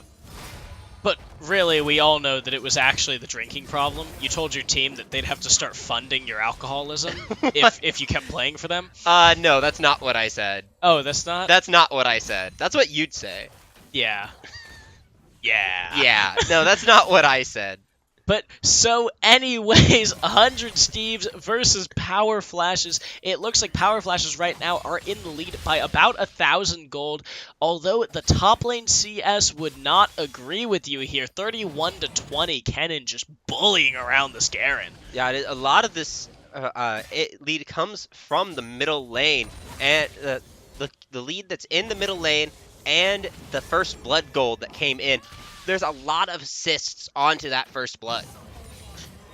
And that's just a lot of gold in the pockets. The only person who doesn't have anything on their scoreboard right now is Warge Knight, because he was up, getting bullied by Killbot. Yeah, and even there for Warge Knight, he's only 8 CS behind Killbot. Meanwhile, in the mid lane, that's a 24 CS differential between Sworn and Scorcher. Yeah, it is. And that is not what you're looking to see. That's not what you're excited for if you're 100 Steves. You don't want to see this, especially now. Sworn hitting level 6 is going to have the damage. Scorcher needs to be careful in this matchup because Sworn can just execute. Yes, he is slightly tanky. Oh, now we got Baby Carrot going onto Xander of Astoria. We have a 1v1 here, and it looks like Xander of Astoria is going to have to flash away, but he's going to go down to Paladin. That's a 2-kill lead now for Paladin over the bot lane of 100 Steves, as well as 8, 9 CS now. I'll say, and this is really unfortunate for 100 Steves. We have to see if we can bring this back, because that's how they've, in the last couple of weeks, they've lost a lot of their games, is the opposing bot lane gets ahead. This time it's, it's because they've been roaming, collecting kills from other lanes. But once again, it's the story of the opposing AD carry getting a couple early kills. Those early leads in bot lane really screwing over 100 Steves here. We saw that last week, as well as we did see that the week before during the cross-conference games. The bot lane just didn't really seem up to snuff against Noxus's bot lane. We didn't play. Oh, right. We didn't play because we couldn't schedule. Yeah, week 3 against, was that OGR? Or no, that was SEAL Team 6. No, that was SEAL Team 6. Yeah, that was SEAL Team 6. So, yeah, against SEAL Team 6, 100 Steves really did falter specifically in the bot lane. Didn't quite have, but Firefox, that's going to be the knock-up for him. He's actually going to go down to Xander of Astoria. So it's good kill in terms of but Baby Carrot's here. He's going to be rooted up, but he still manages to take down Xander. Baby Carrot knocked up. Now he's going to go down to Scorcher. Scorcher going to knock up Sworn, but Sworn jumping in onto BD Blake. BD Blake flashes away. That's going to be Scorcher taking down Sworn for the double kill. So that is definitely what you need to see if you're on the side of 100 Steves, but Killbot then going down in the top lane. That Garen ultimate doing a lot of work. I said Demacian Justice? Yeah. Yes, Demacian Justice going to take down Killbot. Warge Knight, you said that Killbot was what they needed in that aggressive initiating top laner, but what 100 Steves definitely don't need right now is a top laner that dies 1v1. Yeah, unfortunately for Killbot, Kennen is a relatively squishy champion, which means all Garen has to do is silence. Kennen can't get any stuns off or anything, and he's kind of just dead. Because Kennen is one of those people who relies heavily on his abilities for that stun, for that peel that he has. He has a great amount of self-peel, but only when he can use all of his abilities, especially the Slicing Maelstrom. Yeah, this is obviously an AP Kennen. Oh, but Xander of Astoria in a bad place against Baby Carrot. Neither has Flash, but he's going to go down anyway to the Undertow. That's a solo kill. But now Killbot is here trying to take down Baby Carrot, but he can't stun him up. He's going to get away. Oh, Killbot. You can't stun when the Unstoppable's on, unfortunately, for 100 Steves. And now Sir Swags needs to watch out Good job falling back. Paladin, they're looking for the Ooh. BD Blake. They're trying to get something down there. They're trying to get a lead back in their lane, but it doesn't look like they're able to do anything. Yeah, Scorcher still having a hell of a time here in the mid lane, 25 CS down. Even though he has 2 kills over Sworn, he's still going to be down a fair amount of CS. That's going to mean that that gold lead is basically even. Let's take a look at it right now. Yeah, see that? He is 40 gold ahead, basically. Basically, and there's not a whole lot of gold, less than 100. Those kills doing a lot, and that was a huge chunk of damage that went onto BD Blake from the double up. Yeah, BD Blake taking some abuse from Paladin. He has his serrated Dirk, and that's going to be generally more than enough to beat up on an ADC in the bot lane. You know, Misfortune doing very well at hitting those, if you can do well at hitting those double ups, rather. If you can hit those, you're in a world of hurt. Oh, but now Sworn going to be jumped on. He jumps over the Cataclysm, going to get out of Xander of Astoria's, ultimate. Yeah, and now once again, oh, Wardenite getting the minion block on that one. Looked like he was going to go in for another kill. And BD Blake taking so much damage from that double up. That hurts so much, especially because it does more damage when it kills the minion before it hits you. Yeah, and automatically crits. And it is just so... Oh, but Baby Carrot's here! Now BD Blake going to take so much damage from the thing. Misfortune. It's called... God, I know what this is called. It is Bullet Time! Bullet Time. There we go. Meanwhile, Baby Carrot takes down Sir Swags a lot, but that was expected. Now the flash forward by Wardenite. He's going to go on to Killbot, who flashes away. That's going to be flash traded, but it looks like in the bot lane, Power Flashes is going to get the dragon. Yeah, is with the bot lane out of commission, same with the jungler back in base, there's nothing that 100 Thieves can do right now to stop this. And it's basically a free Drake for Power Flashes with Sworn keeping Scorcher in the mid lane. Yeah, it is 7-3, 3,500 gold for Power Flashes. Most of that concentrated in their jungler and ADC. They're going to be able to take these dragons as, you know, just free map objectives, basically. The bot and jungle cannot really stop them from 100 Thieves. No, and I'm not going to say that, you know, this is what, you know, we all expected from 100 Thieves.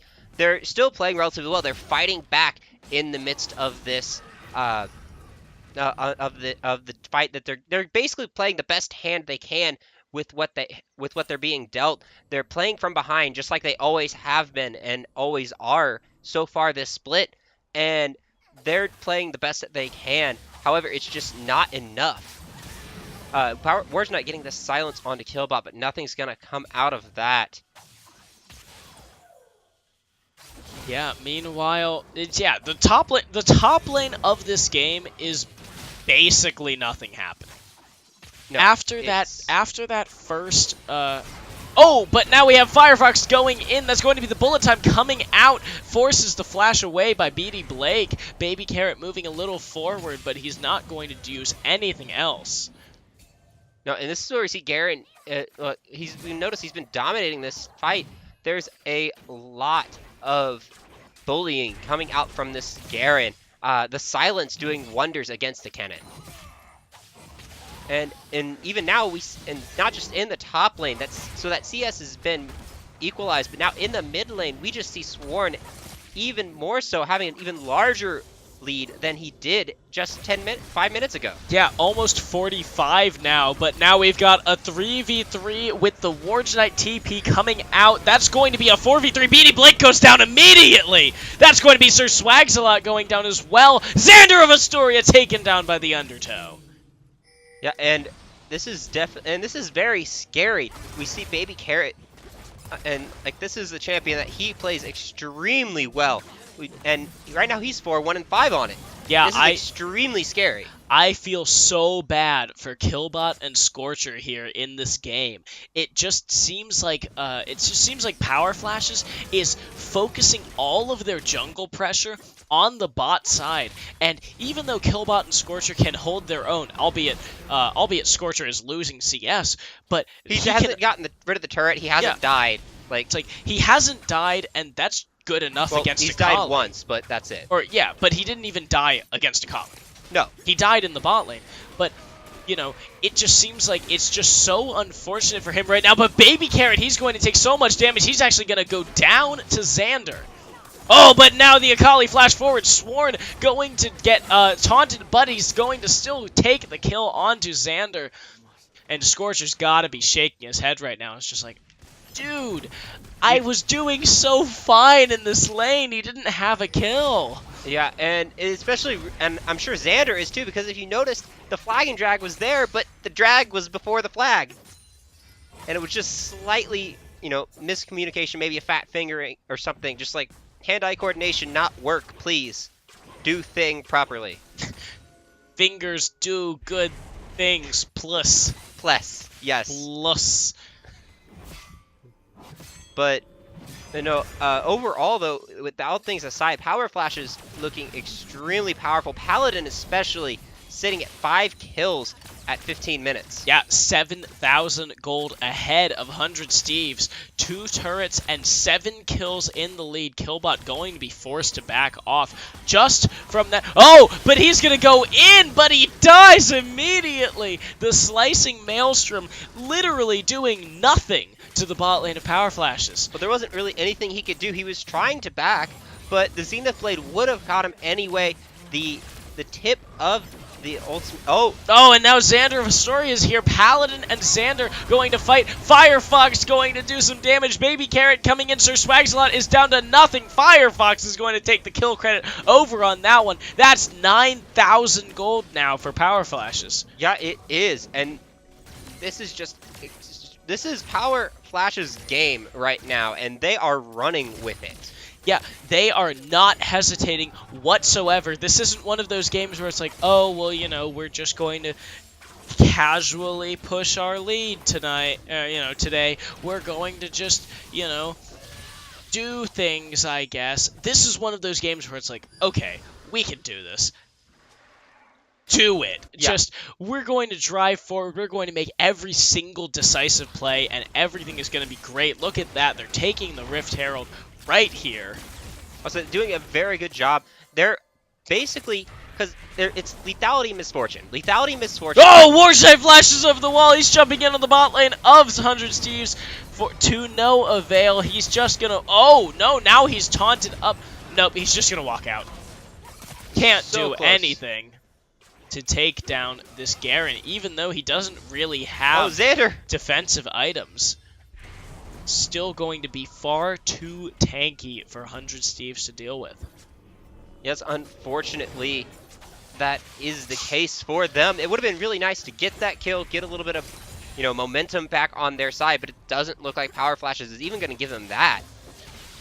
Yeah, it is still a 9,000 gold game. Power Flash is in the lead massively.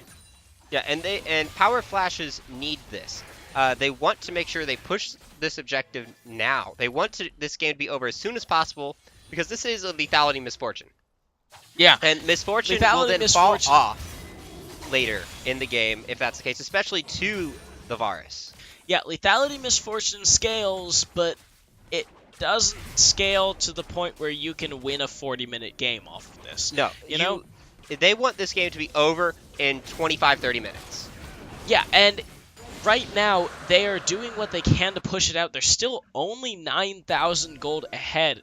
They haven't changed this gold differential. Oh, but now Sworn is going to be caught. That's the Slicing Maelstrom coming out. But Paladin still gets a kill onto Sir Swagsalot. That's going to be a 2 for 3 for nothing. Oh, but that's the ultimate coming in from Xander. That's going to be 4 for 1.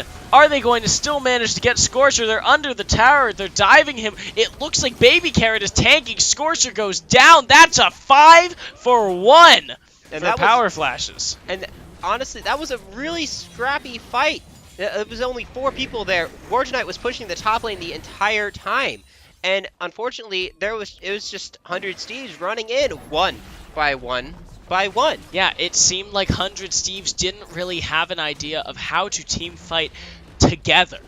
You know, they understood how to team fight in theory, but just as a group, they didn't really manage to pull any of it off. Xander jumping in after BD Blake was dead, after Sir Swagsalot had been taken out. Killbot jumping in first with the full initiation, but with no follow-up. It didn't really make sense what they were doing. It was a good idea on his part. Slicing Maelstrom would stop the bullet time, but damage was already done. Yeah, the damage was done, his support was dead, and what are you going to do after you're done with your Slicing Maelstrom? What you gonna do when they come for you? What you going to do? What you going to do? What you gonna do? What are you going to do You can't really when they do come anything. for you? You just gotta run and You just pray gotta they run. don't find you. Yeah, and unfortunately, they didn't really run, and they did find them. So, Oof. 100 Steves died. Yeah, that's how this works. Oof Big is oof. definitely correct. A big oof in this case for 100 Steves. Now down almost 15. That's 13. 13? I said almost. Almost I'm rounding 50. up. You're rounding up by I'm rounding up. 2,000 gold. It said 26 and 40. I didn't look at the point numbers afterwards. Yeah, 26.9 and 40.0. But it looks like Paladin might be closing that gold lead a little bit more. Now we have Baby Carrot coming in. That's 2 kills going over to Power Flashes. That's going to be the 3rd kill now. And now Scorcher caught in the middle of them. That's 4. You're right. It is a 15,000 gold lead as they take down this middle inhibitor turret. Well, I guess this means I'm psychic now, right? Psycho. Maybe not psychic. Psycho. Okay, all right. I mean, I can agree with that. Yeah, that works enough, I right? mean, I'm crazy. I think that Shockmaster Hecarim is a good thing. Yeah, that's insane. Actually, okay, my jungle win rate with Hecarim is even. I'm 50% win rate for Shockmaster. Which shouldn't happen. No, it shouldn't. That's all I'll agree with you on there. Not that it's good. I think it's just that the other people are worse than me. But going back to this game, though, Power Flashes jumping onto this Baron. They have nothing to fear right now at all. Yeah, that is 4 members of the Power Flashes taking this seemingly uncontested Baron. No one is even hardly in range to take care of it from the 100 Steves. So, No. And it is going extremely slowly. You'd think that they had an idea that they might be taking it, but nothing. Yeah. However slowly that ended up being, the Power Flashes are in such a dominant position right now. 17, almost 17,000 gold in the lead, going to be able to take down any sort of opposition that they might find in the 100 Steves. It's a wonder that they're basically not rolling over right now. Well, you gotta give it to them. They're trying. They're getting as much as they can from this game, defending the base. Yes, Power Flashes are kind of rolling over them in team fights, but as it is right now, they're just trying the best that they can to hold on to the little bit of base they have left. Yeah, oh wow, that's a double knockup. Now the Cataclysm comes out. That's going to be the Slicing Maelstrom, but Paladin gets to channel his full ult. He's going to take down Sir Swagslot, takes down Killbot as well. Xander going to go down before he can get away. Now Scorcher, the only member remaining, and he is going to go down as well. This looks like it could very well be the game. The inhibitor in the bottom lane going down. Power Flash is taking that and rotating over to the bot side Nexus turret. This is gonna be the game as they take down the Nexus. Power Flashes move, and 100 Steve just fall further down the standings. Yeah, honestly, I don't. I'll say they're 0-6 right now. 100 Steves.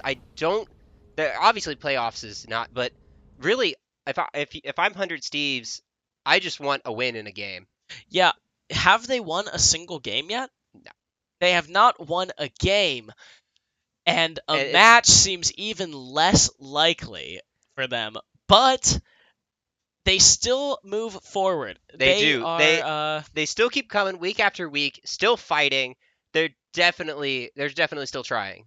yeah, so now with the 100 Steve sub squad falling to 0-6 in week 6, we have the last match to determine the standings going into the final, the second and final cross conference week. We will have The two Piltover undefeated Pokes teams. and Tastes Like Purple, the two #1 teams currently tied for first place. We'll get to see who gets to go against. I want to say Propulsion is first place right Yes. now. Yeah, we will get to see who goes against first place Propulsion. So we will be right back. Don't go anywhere and check out this first place match.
I was so sure of our love.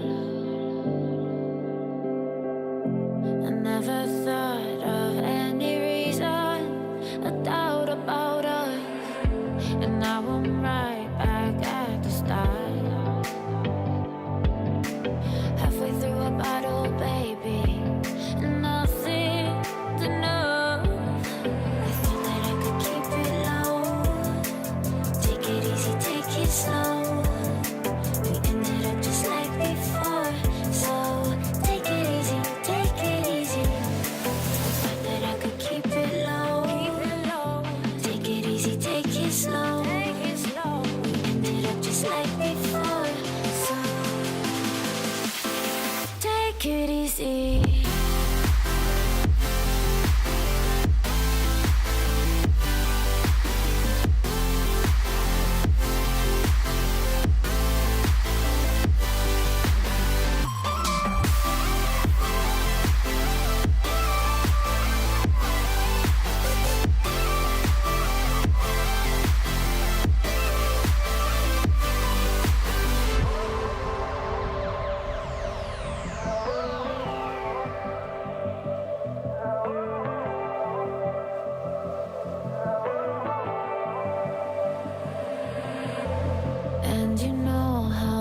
forget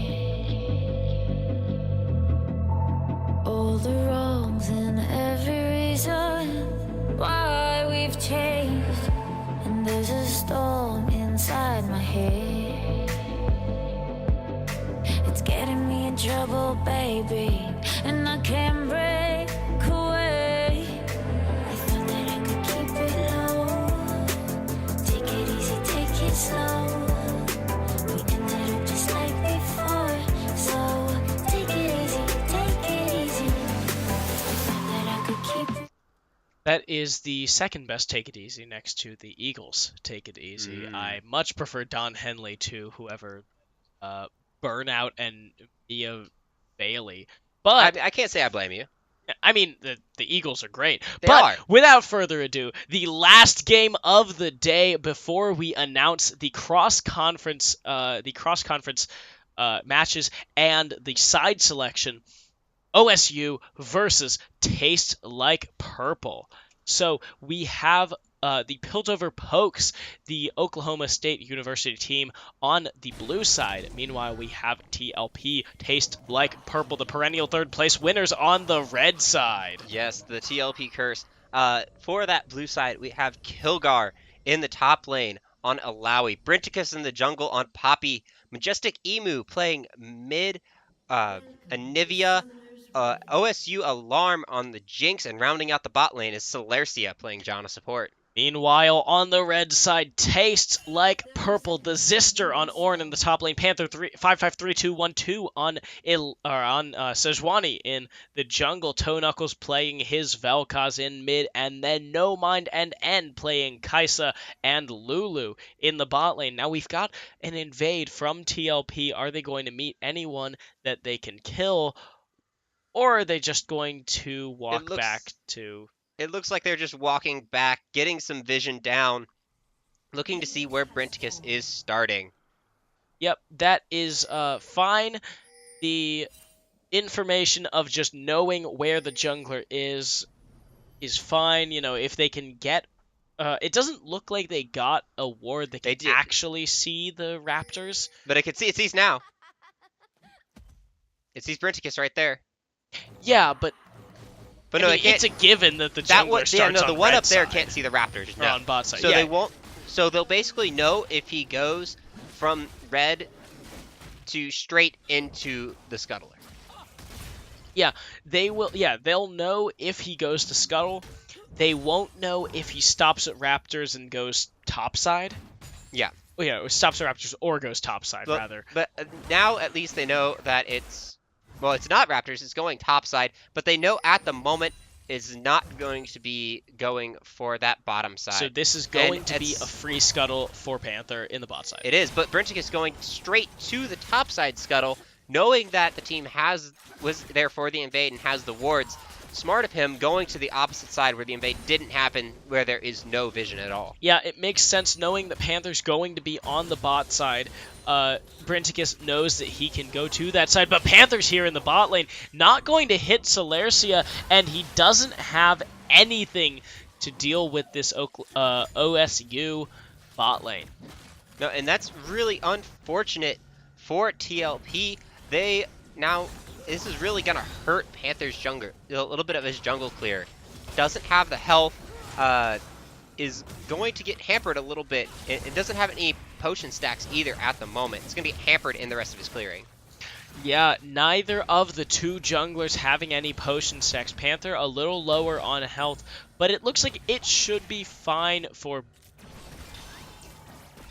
Panther is a little bit on the positive side though. Has the freeze. They're not going, has the permafrost, is not going to, miss out too much on the quick damage camps. Yeah, it was so far away comparatively, but those changes to Sejuani, giving her the ability to but Kilgar jumps forward, going to take 2 turret hits for his flash. Doesn't manage to kill the Zister, and now Majestic Emu taken so low. Both the jungler and the mid laner here And now can the Zister and Panther take down Kilgar? It looks like they will be able to. That is first blood going over to Taste Like Purple. Oh! Oh! Zister walks out of the trial and just forgets about the tentacles. There are no words. Zister, There are no words. what are you doing? Oof. Oh, the Zister. Oh, the Zister. Well, you... Nope, he just died. He just died. I wish I could say You can't really something. say he just Yeah, died. I wish I could say something, but nope, that's just dead. He did not great things. But now the Zister and Kilgar trading blows up in the top lane. And Kilgar definitely being on the positive side. Yeah, Illaoi just beats up on Ornn. Just being able to use that Test of Spirit on him really just takes away a lot of Ornn's... I mean, it takes away a lot of Ornn's dueling potential, a lot of his natural, innate tankiness that usually allows him to beat up on these enemies. I mean, look at that. Like, being able to force him to not only reposition through all of these movements, but also just healing yourself through it and hurting him significantly too. Significant. It's not even little chunking. No, and it's not like, and you know, Ornn is great in the fact that he can build items from lane. However, it's kind of hard for him to build those items when he's not able to get any of the CS. He's sitting here just completely struggling to pick up CS under his own turret. Yeah, going to be 9 CS down as Kilgar forces him under his own turret. Still fairly good at picking up those, you know, what would have been missed CS. Fairly good at picking those up. Ornn, just a champion that can kind of do that. He has little damage ticks, like through his flames and whatnot, being able to take those. But still, the Zister is down in CS. He's 11 down right now as the next wave crashes, and Kilgar doesn't have TP, so it looks like the Zister might be able to get some of that back in this wave and as well as the next wave. He is, but is running low on mana though, so is not going to be able to push this extremely quickly.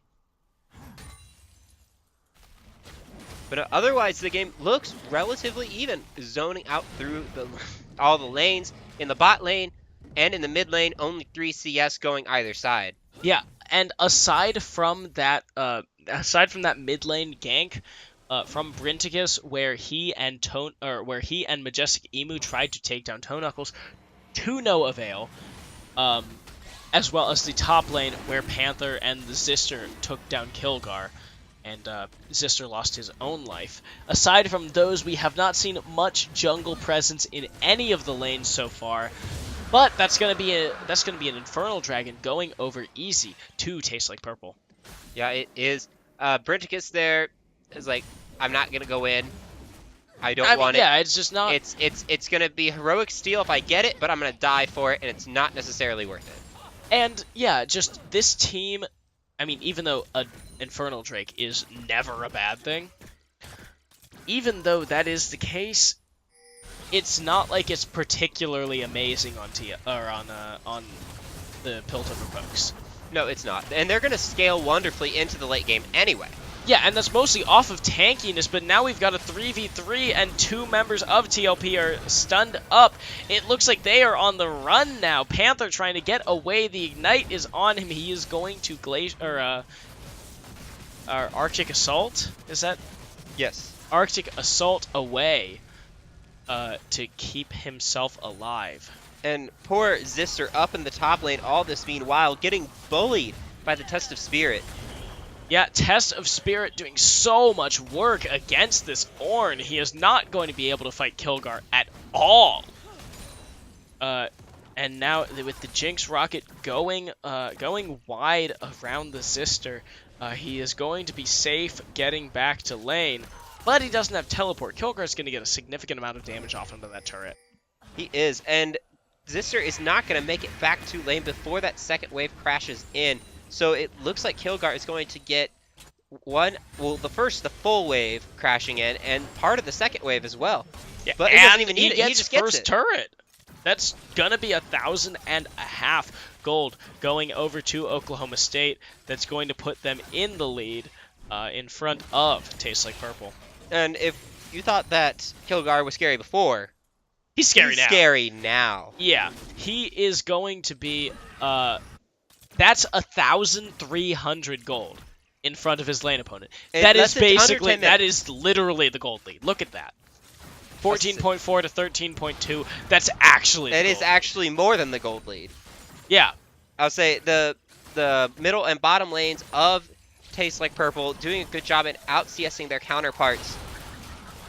But End actually might be caught here, but no mind is going to jump in. Both ultimates pop for TLP as OSU alarm. No, he's going to go down. Celercia can't do anything about it. Doesn't have to burn his flash getting away. But that is the only victory that the Pokes win in this fight here in the bot lane. Meanwhile, the Zister going to have to deal with Brinticus coming in. Kilgar now going to Kilgar and Brinticus both coming in, not going to be able to deal with him under the turret. Oh! The super mega death rocket there at the end. That was from base. Yeah, that Just was straight from up, base. Just straight That up. was- Oh, hey, I'm just gonna chuck this in lane. Hey! Yeah, I was like, wait a minute, what? That's Janna. She doesn't have SMD rocket. No, that was an insane super mega death rocket. Amazing, but no, now the Zister caught in the middle of the Kilgar and Kilgar's ultimate. Neither of them going to die, even though Toe Knuckles and No Mind both use their ultimates. And this is like Kilgar flashing in. He is not afraid of this. Yeah, Kilgar's got Kilgar's some, like, yeah. I'm 1v5ing. Like, I don't care if you all say we're taking Baron. I'm running into their base and fighting them. Yeah, the boy's got some balls. He's going for the flashy plays. Jumps in against the Zister and Toe Knuckles. Gets the double. I don't even know what her ultimate is called. Come on, top laner. But I don't play damagey top laners. You play against damagey top laners though? Yeah, it doesn't mean I know. That means I know what their moves do, not what they're called. What? You don't look up their stuff just to? I look up what their stuff does. Oh, come on, dude. I know that. What does that- Kilgar do? What? Wrong one. There you go. But why is that 5? That doesn't make. I don't know. Leap of Faith. That doesn't even make any sense. But no, see, I know how. Oh, but that's gonna be a 2v1. Majestic flashes away. That's the teleport coming out from Kilgar. He's resurrecting now, trying to teleport away. Not going to get. Oh, he gets out! Kilgar is alone in the middle of 4 people. Doesn't have ultimate and just goes down. Majestic Emu gets out though. Majestic Emu got out. TP and egg. Let's go. And that's all that matters. Yeah, but it looks like TLP is going to get this. Oh, goodbye, Panther. Looks like that is just a 2 tower lead for the Pokes. Yeah, it is. It doesn't look like Panther was too upset at getting knocked away. It's like, oh, hey, look. Oh, hey, Hey, look look. at I have that. farm. Raptors. Let's go. Yeah, meanwhile the rest of his team is like, "Dude, what are you doing? Why did you get knocked away?" And he's like, "I found raptors. I found farm. Look at that. There's nothing bad about this. We just lost a turret." I mean, there's nothing really they could do. They were all in the mid. And now it looks like it's the Poke's turn to pressure on the Drake. But they How about not? Or how about not? Because they need to be careful. The Zister is roaming down, and Kilgar does not have teleport. Yeah, it looks like TLP doing a great job of clearing the vision here around this dragon. So now Kilgar's coming down. The wards are going to spot him. They know he's here. Oh, that's going to be a stun off onto Panther, but Brinticus going to not quite get the interrupt onto Zister's ultimate. He is going to be, no, not going to be the first to go down. Kilgar jumping into the middle. He's actually going to be the first. What? He's alive! Barely dies to Toe Knuckles. Meanwhile, that's just a 1-for-1, both top laners going down. Unfortunately for TLP, it looks like their top laner seemed a little more important to their... Oh no, Celercia! He's gonna go down to No Mind! Now No Mind chasing down Alarm. Now it's Brinticus and fighting alongside Majestic Emu. Gonna flash away, no one dies there, but oh the Drake god! resets. The Super Mega Death Rocket goes wide, and now it's Brinticus, Majestic Emu, and Alarm trying to stop this dragon. Brinticus is the closest to... Brinticus has his smite up now. If they're Is he gonna gonna go, be they're able gonna to go get fast. it? Can he get it? If he's gonna get it, he's gotta get it now, and He he gets gets it! He steals Heroic it away! charge! Loses his life in the process, but it doesn't matter. That was so damn cool! It was, and the heroic charge, dashing in on the Drake, getting the extra damage for the smite.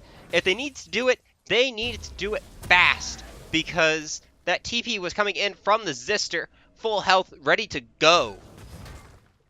Now, TLP, they're taking this turret, but it doesn't look... Actually, they might be able to do it in time. It doesn't look like Majestic Emu is moving very fast. No, it's not. Majestic Emu is not gonna make it there in time. I mean, it's just it's a little ice bird. Gotta flap those wings. Yeah, I mean, it is a ice bird thing. No, and you also gotta think that Anivia is constantly flying. That's true. It's that's not. absolutely That's obnoxious for those a wings. lot of a lot of wing flapping. So She's why gotta be isn't Anivia tired. more swole? That is a very good question. Why is Anivia not I want swole? swole bird. Can we Rito, please swole Anivia skin. Plus. We've got to figure out a good like A good name. yeah, a good name for this before we drop the idea, so that Riot actually listens to us. Oh yeah, Like, definitely. Aliftia. Oliptia. I don't know. Nivea. I like Jim Nivea. Jim Nivea sounds cool. Nivea works. Jim Nivea sounds I great. think we can deal with Jim Nivea. Meanwhile, it's going to look like it's about to get into a team fight. That's a flash sideways by Kilgar. Oh, God! Alarm dies. Brinticus goes down as well. That's going to be a kill onto Kilgar by No Mind. 2v3. Oh, No Mind jumps in with the Killer Instinct. That's going to be a 5-member...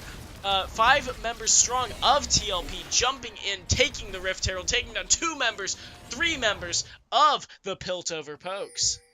Yeah, Toe Knuckles on the backside, able to shoot down, able to use the disintegration ray, just completely firing away at the entire team. Everyone was lined up perfectly for him. Yeah, the Lifeform disintegration ray tearing apart the Piltover Pokes. The 3 of them that were there just grouped up right next to each other, made it perfect for Toe Knuckles to fire his ult off. And then with Brinticus and Emu on the other side, basically, they didn't have enough damage to stop that side of the fight.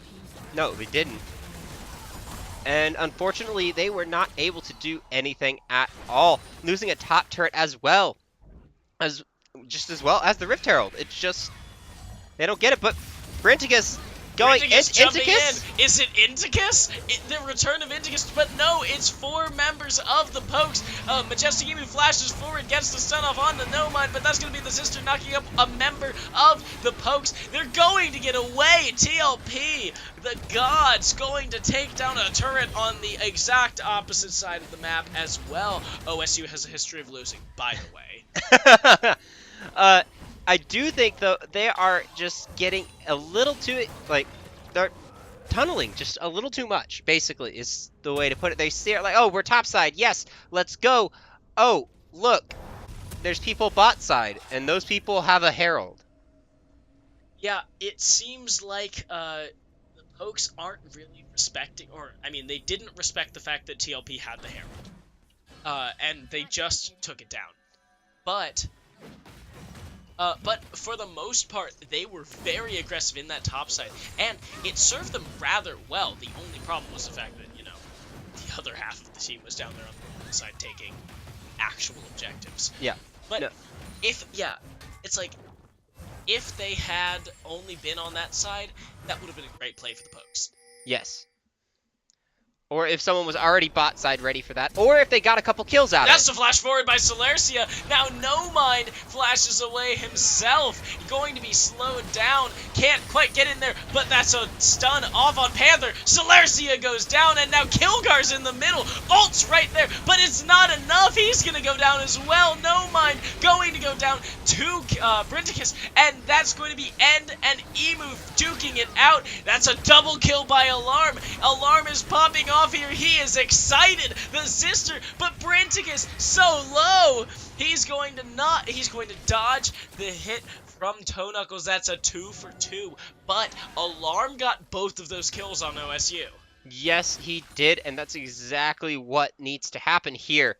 Because it needs to catch back up to No Mind. No Mind is currently ahead in the ADC Gold game at the moment. With the 4-1 and 3, now it's slowly starting to catch up. Is still about a half K gold behind though. Yeah, just over 500 gold behind.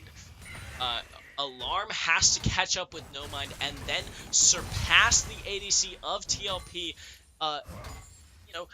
The Pokes drafted Jinx. That means that they're relying on this Jinx to carry. You can't carry. You can't carry with an Anivia. You can't carry with an Alawi. The Alawi is basically just there to make sure that there's a target for someone. There's a target that, isn't Jinx.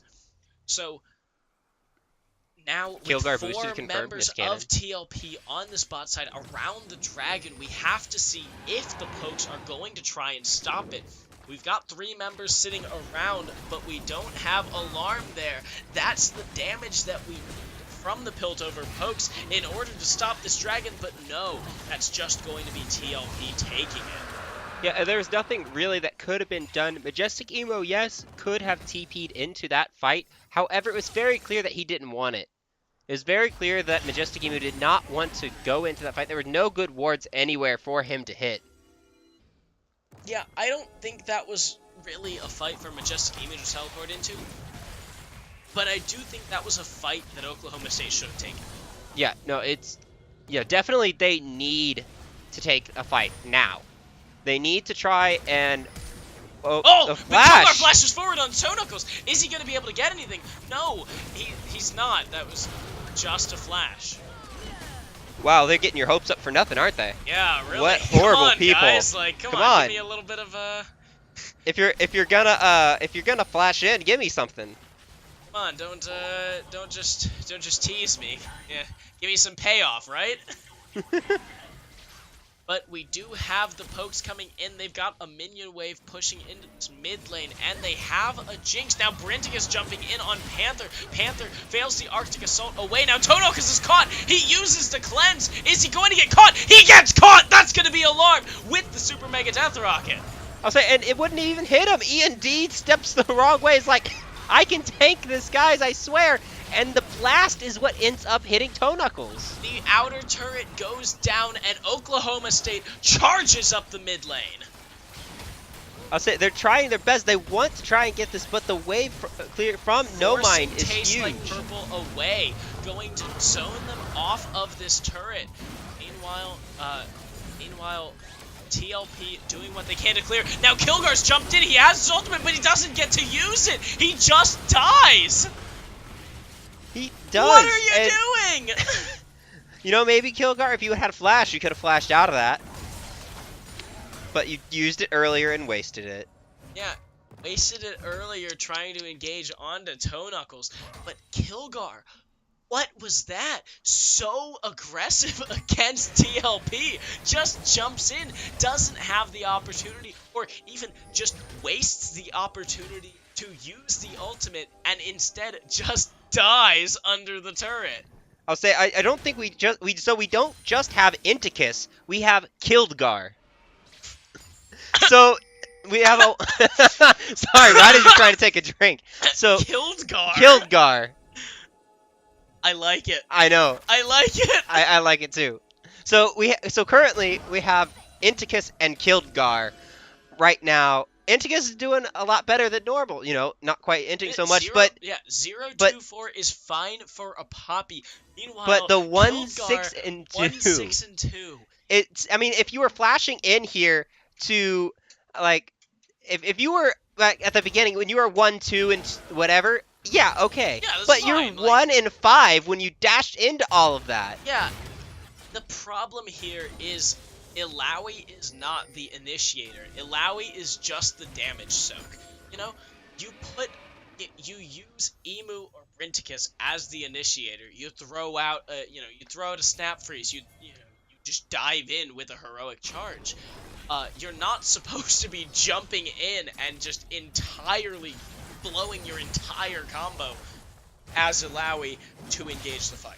Yeah. That's not a great idea, especially when you're down a significant amount, but that's going to be Kildgar going down immediately! That's going to be Brinticus trying to run away from the Life Form Disintegration Raid. The Zister knocks up Alarm, who is dived in on by Nomad, but he's going to be caught. Flashes away. The Zister is tanking the turret. We've got the teleport coming out from Majestic Emu, and this is just wild. Brinticus being taken solo. That's going to be a stun coming up by Majestic Emu. The Super Mega Death Rocket gets OSU Alarm. The kill and the excitement. I'll say for everything that Kildgar is doing in the top lane, OSU Alarm is trying his best to overcome that, being the carry that his team needs. Yeah, Alarm. It basically seems like Alarm, against all odds, against his entire team's motivation, is trying to win this game. Yeah, I mean, okay, well, Majestic Emu's doing good too. Majestic Emu is Majestic doing good Emu, too. Majestic Emu is playing safe. OSU Alarm is playing like he wants to win it in the next 5 minutes. Brinticus is playing a very slow, controlled game. Kildgar, I'm not even sure. Kildgar. I'm not even sure if he's playing League of Legends at this point. Straight up inting. I really hope he's watching. Otherwise, this is just I'm pretty sure he's watching. If he's not watching, this is really mean. I'm pretty sure he's watching. Meanwhile, like, Solarcio doing a great job of protecting Alarm just is his pocket Janna. Emu, doing what he can, clearing his waves, but playing a very slow, controlled game. I mean, obviously, that's the way that you do it as Anivia. Yeah. Alarm is playing very aggressive, but now Emu looks like he's caught out. Doesn't get the Glacial Prison off. The Zister going to knock him up, but it doesn't look like anything's going to come of it. He's going to actually be stunned up. Brintic is going to knock him backward. He's going to have to charge back, and that's nothing. Nope, nothing for nothing. There's nothing. Couple just the one flash actually from Majestic Emu. Yeah, there was a flash from Majestic Emu to avoid the kill that TLP had set up so cleanly. There was basically one thing that could have saved Emu there, and it was exactly the flash. Yep. It was really good. If that Glacial's prison though, it just went just a tiny bit farther. Yeah, a little bit of a short change from Panther, not quite getting exact distance that we needed from that Glacial Prison. If it had hit Majestic Emu, there was no doubt that he was going to go down. Oh, yeah. 100%. And it looks like right now TLP has the positioning. They are rotating down towards this Drake. What is Oklahoma State doing? That's a very good question. It looks like they're just knowing that Dragon is on the map. And it looked like at first that they were going to back off, and they're like, wait, no, let's rush the Baron. We can do this, but now it's a little late for that even. Yeah, that's 3 Dragon, but they're gonna rush the Baron anyways. They didn't even clear the ward beforehand. So now TLP knows Zister is teleporting. Oklahoma State just has to hand over this Baron. Or they just have to seed it. They have to seed it. It's going. TLP now has by far the control of this Baron. The Zister actually didn't finish the teleport to the ward. Yeah, that's kind of strange. So he is walked back up to the team, but now I can only think that they're wanting to try and pull out the fight. The Baron bait. They're wanting to try and bait this out. Yeah, TLP was in the position to have this Baron, but it looks like they want to fight in more of a corridor. Makes sense with that Ornn. The Call of the Forge got great at fighting in corridors. It looks like they're just going to try and push down this turret. They're going to just get it. Yeah, and same thing, speaking of corridors, not just the Ornhorn. Oh! But that's going to be the Glacial Prison coming out, the Left-Forward Disintegration Ray going over, and now Ilawi's down. That's a double kill for Toe Knuckles. 2 for 0 by TLP. They're going to take the top and the jungle, and now with Brinticus down, they can take this Baron. I'll say, and OSU Alarm doing so much damage in that fight, but it wasn't enough. The Zister getting insanely low, but does have the Warmogs, is going to be able to heal back up from this. Yeah, the Zister doesn't even care about the Warmogs, but it looks like Oklahoma State are just pushing the mid lane. Can they get this inner turret as well as... It looks like they're going to go for the inhibitor after... No, they're just going to back off. The bot turret taking a lot of siege. It looks like they're just going to straight up... TLP No, I thought they were minions. just going to tank that, but doesn't look like they want to on the bottom side. Are they going to lose this bot side? It's very low. Yeah, it's going to... It's going down. Come on. A couple Come more on. minions. Come on. It's going to go down. There it is. Brinticus not able to save that at all.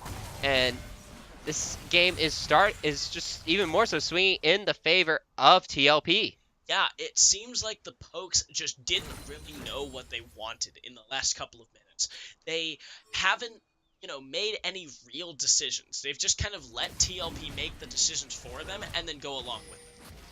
It's like, oh, well, should we dance around Baron? TLP says, well, no, we're going to go get the dragon. And the Pokes just say, Oh, we should probably have done that 5 minutes ago. Or guess like 5 seconds ago. Yeah, it's like, I guess you're just going to get the dragon. There's not really anything you can do once, it's kind of an even game. Yeah. It's within 3,000 gold. But it's an even game. And now Majestimu being regressed onto by Panther, he's going to get egged, going to go down. Kilgar now jumping in. That's going to be the ultimate coming out. That's going to be the shutdown onto No Mind. And now the Sister going to be taken so low, but Celercia going down as well. It's a 2 for 2 right now. TLP is trying to run away. Oklahoma State knows they're on the better end. Kilgar going to chase down and going to take him down. Is he? He's running. And OSU Alarm going to not quite hit him. Get him, please. Thank God. And going down is Panther and Toe Knuckles left. Panther trying to run. Doesn't quite get the juke. OSU Alarm chasing him down. But he doesn't get it. And that's 3 kills on 2 OSU Alarm. 8-2-1 for this Jinx now. Probably will be able to get another item. That's going to be 2,000 gold. That's, most of an item at that point. It is. And this is exactly what we're talking about needs to happen. The gold lead for the 80 carries has been equalized now. This is exactly what we were saying needed to happen before. It has happened now. And at this point, we can now see have the ADCs fight it out. ADC to ADC. And at this point, I honestly think that Jinx comes out on top. The moment she gets that first kill, to Get Excited, and especially since Get Excited stack. Yeah, if this gets into a fight of ADCs, basically who can peel better for their ADC, Oklahoma State definitely wins this. Jinx is so much better at tearing through an entire team than on-hit Kaisa is. On-hit Kaisa better at breaking through, super tanks who stack armor and thorn mails and things, but there's actually not a whole lot of armor stacked right now. Yeah, there's not that much armor. It's actually mostly magic resist, which screws over No Mind so hard. No Mind, Toe Knuckles, Zister, and actually, all 5 of them. All 5 of them are AP at this point. Yeah, at this point, all 5 are AP champions. Because the Zister, of course, doesn't really have any physical damage. It doesn't have physical damage. It doesn't have physical. Panther is AP. Physical damage. Toe Knuckles doesn't have physical damage. No Mind is building AP. And Lulu doesn't do damage. Lulu is a support. So there's no need to build armor. Oh, but Kilgar, what are you doing? Brinticus and Kilgar now in the middle of the team. They're going to take down Panther. That's going to be the call to fortune coming in. Brinticus is going to jump in. The Zister in the middle of the backline of Oklahoma State. That's going to be the shutdown on the Toe Knuckles. And now with No Mind trying to run away, Majestic Emu chasing him down. That's going to be the jump in. But that's, the shutdown onto No Mind. That's a 4 for 2 for Oklahoma State. 5 seconds left on the Dragon. They're going to go ahead and take this mountain. Yeah, and this is exactly what we're talking about. OSU Alarm doing a fantastic job in these fights, just shredding through TLP. They're not able to do anything about it either, because you have Kilgar. First off, they're fighting in these narrow corridors, because that's where, well, and that, I mean, honestly, that's where TLP succeeds. wants to fight. And Kilgar and Brinticus are just so tanky right now that there's nothing that can be done. But the crazy part Death is Stance keeping Kilgar alive, even though he's 2-9, and then Poppy's just Poppy. Yeah, Alarm is alive. That's the biggest part of all of these team fights. The fact that Alarm is not dead. Yeah, he's not. The full fact health. That, yeah, full health. If Jinx is not dead, you lose. It's a 3-item Jinx building his Maw of Malmortius against a full APT. If you let that live, you let yourself lose. You just throw away the entire game. Yep, basically that's what it is. And it's just like we saw earlier with the game with the Varus. The Varus in SEAL Team 6 versus Power it was no, it wasn't Power Flashes. It was SEAL Team 6 versus GSM. GSM, thank you. It was Silver Spade that was left completely untouched on the Varus. And now it's OSU Alarm being left completely untouched. You gotta hit the ADC. It's back to the old meta. The ADC is still the most important person on the team post 27 minutes. Yeah, it is. And a lot of these, and now we can see on both sides, there's not going to be a whole lot of damage coming out from, well, there's going to be a lot of damage, but it's going to be mitigated. We see 2 adaptive helms. One in the top, one in the jungle. 2 adaptive helms by OSU. They're going to have so much more survivability against, whoa, that's going to be a team fight coming out. Kilgar taking so low. Toe Knuckles as well, flashing away. And now Kilgar going to take down Toe Knuckles. What the hell? And that's going to be No Mind going down as well. The 5-man call of the Forge God, but Brinticus is jumping into the middle of the backline. And now the Sister is trying to take on 4 members himself, but he's not going to be able to do it. Panther trying to flash away. It's End and Panther versus the world. 5 members of OK State. Jumping into the base, cracking open that inhibitor turret and taking the inhibitor while the minions push in. Yeah, it is. And it looks like this could be the game. It's still 20 seconds left on Toe Knuckles. All of OSU is still up. Kilgar looking to go back to base to get some health and TP back into the fight. But it doesn't look like there's anything that TLP can do. It's just Panther and E&D. And going to be taken down by Anivia, and that is going to be the game for the Piltover Pokes, taking first place in Demacia. It is, and it looks like that settles the first 2 spots. It's going to be Piltover Pokes versus Road as the number 1 teams, and then TLP versus Propulsion as the seconds. Yes, you are 100% right. But first, we have to confirm. We have to confirm everything, but that's what it looks like currently. So this is currently what we have. Let's look at the current standings before week 6 is added. We have OSU versus Road. That is not going to change. Both teams won this week. Yes. Wait a minute. Road should be 4-0. Road already was updated. Oh, okay. Noxus has already been updated because we streamed all their games. It's Demacia that hasn't been updated yet. Okay, so OSU is 5-0. Yes. So it is OSU Oklahoma v State Road versus the hardest road. TLP versus Propulsion. GSM won their game. Yes. OGR also won their game. So who won? Did GSM OGR played? I believe. Didn't they?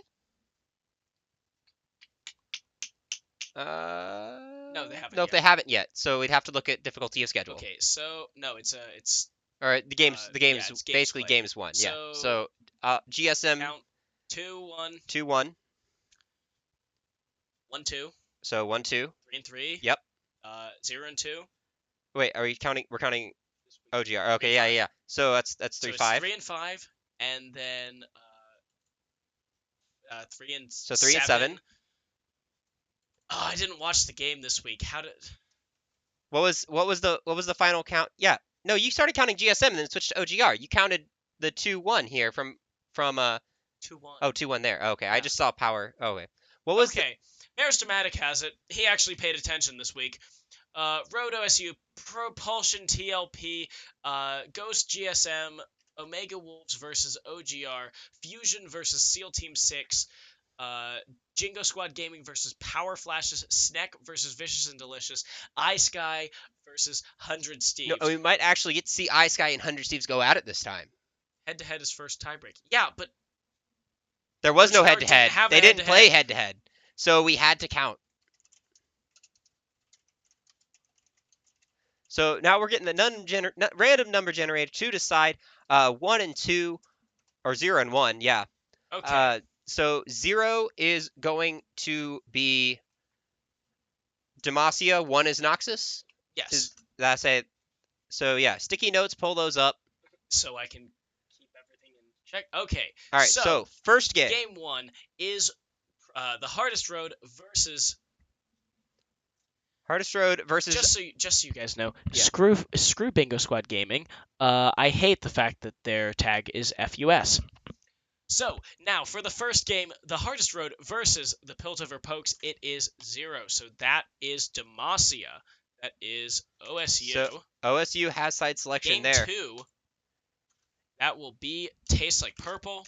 Or, No, sorry, that's gonna be Propulsion. 0, which GSM? means GSM. Oh, whoa. What is this? Omega Wolves. Well, we're actually 50-50 so far. What is this? SEAL Team 6. Is it? What? That is Fusion. Bingo Squad. No, not Fusion. Jingo Bingo Squad. Jingo Squad. What? What is Snack? this? All right. 100 Steves. No, 100 Steves has. No, that's not 100 Steves. It's Snack. it's Vicious Snack. and Vicious Delicious. and Delicious, not 100 Steves. And now the big one. Will 100 Steves actually get a first pick? no. Yes, they will. Oh yeah, they will. That's all right. If this game actually ends up playing through. All right, so this is the first pick schedule for next week, cross conference week 7. Yeah, so it is going to be OSU, Propulsion, GSM, Omega Wolves, SEAL Team 6, Django Squad, Vicious and Delicious, and 100 Steves all getting game 1 and 3 side selections. Yes, and again, the games for this week, please pay attention because I'm not updating them tonight. But the games are the Hardest Road versus the Piltover Pokes, Propulsion Esports Gold versus Tastes Like Purple, Ghost versus Gecko Slammer Armageddon Gold, Omega Wolves versus Oklahoma Gold Rush, Bingo Squad Gaming versus SEAL Team 6, Jingo Squad Gaming versus Power Flashes, Landsneck versus Vicious and Delicious, and finally Indigo Sky versus 100 Steves again, actually. Yes, again. Maybe we can actually see the game this time. Unfortunately, last time, due to scheduling errors, there wasn't a game allowed to be played. No time where both teams had more than 2 starters available. It was allowed to be played. It's just you guys decided not to play. Well, both teams would have had to field 4 subs. That would have been awesome. Just saying. That would have been awesome. Literally, like, you would have enjoyed casting that. You would have roasted so much everybody. Fun casting that. You would have roasted everybody. So with that, we have week 6 closed out, and the week 7 schedule. The week 7 schedule is determined. So we will see you. Actually, I will see you tomorrow, but we will see you next week for the Gold Division cross conference, the second week of cross conference. Ready for some exciting gameplay. Yeah, we'll see some exciting gameplay, a lot of bragging rights, and possibly bets being settled Yeah. in this week. So, Say, make your bets now. yeah, Make them today. place your bets Place your now. bets. Figure out who's gonna, Who gets to change their win all name of this these time? things. Who's got to change their names? Vote on Marista Maddox's, prediction for Wednesday, and have fun, everyone. See you all next week.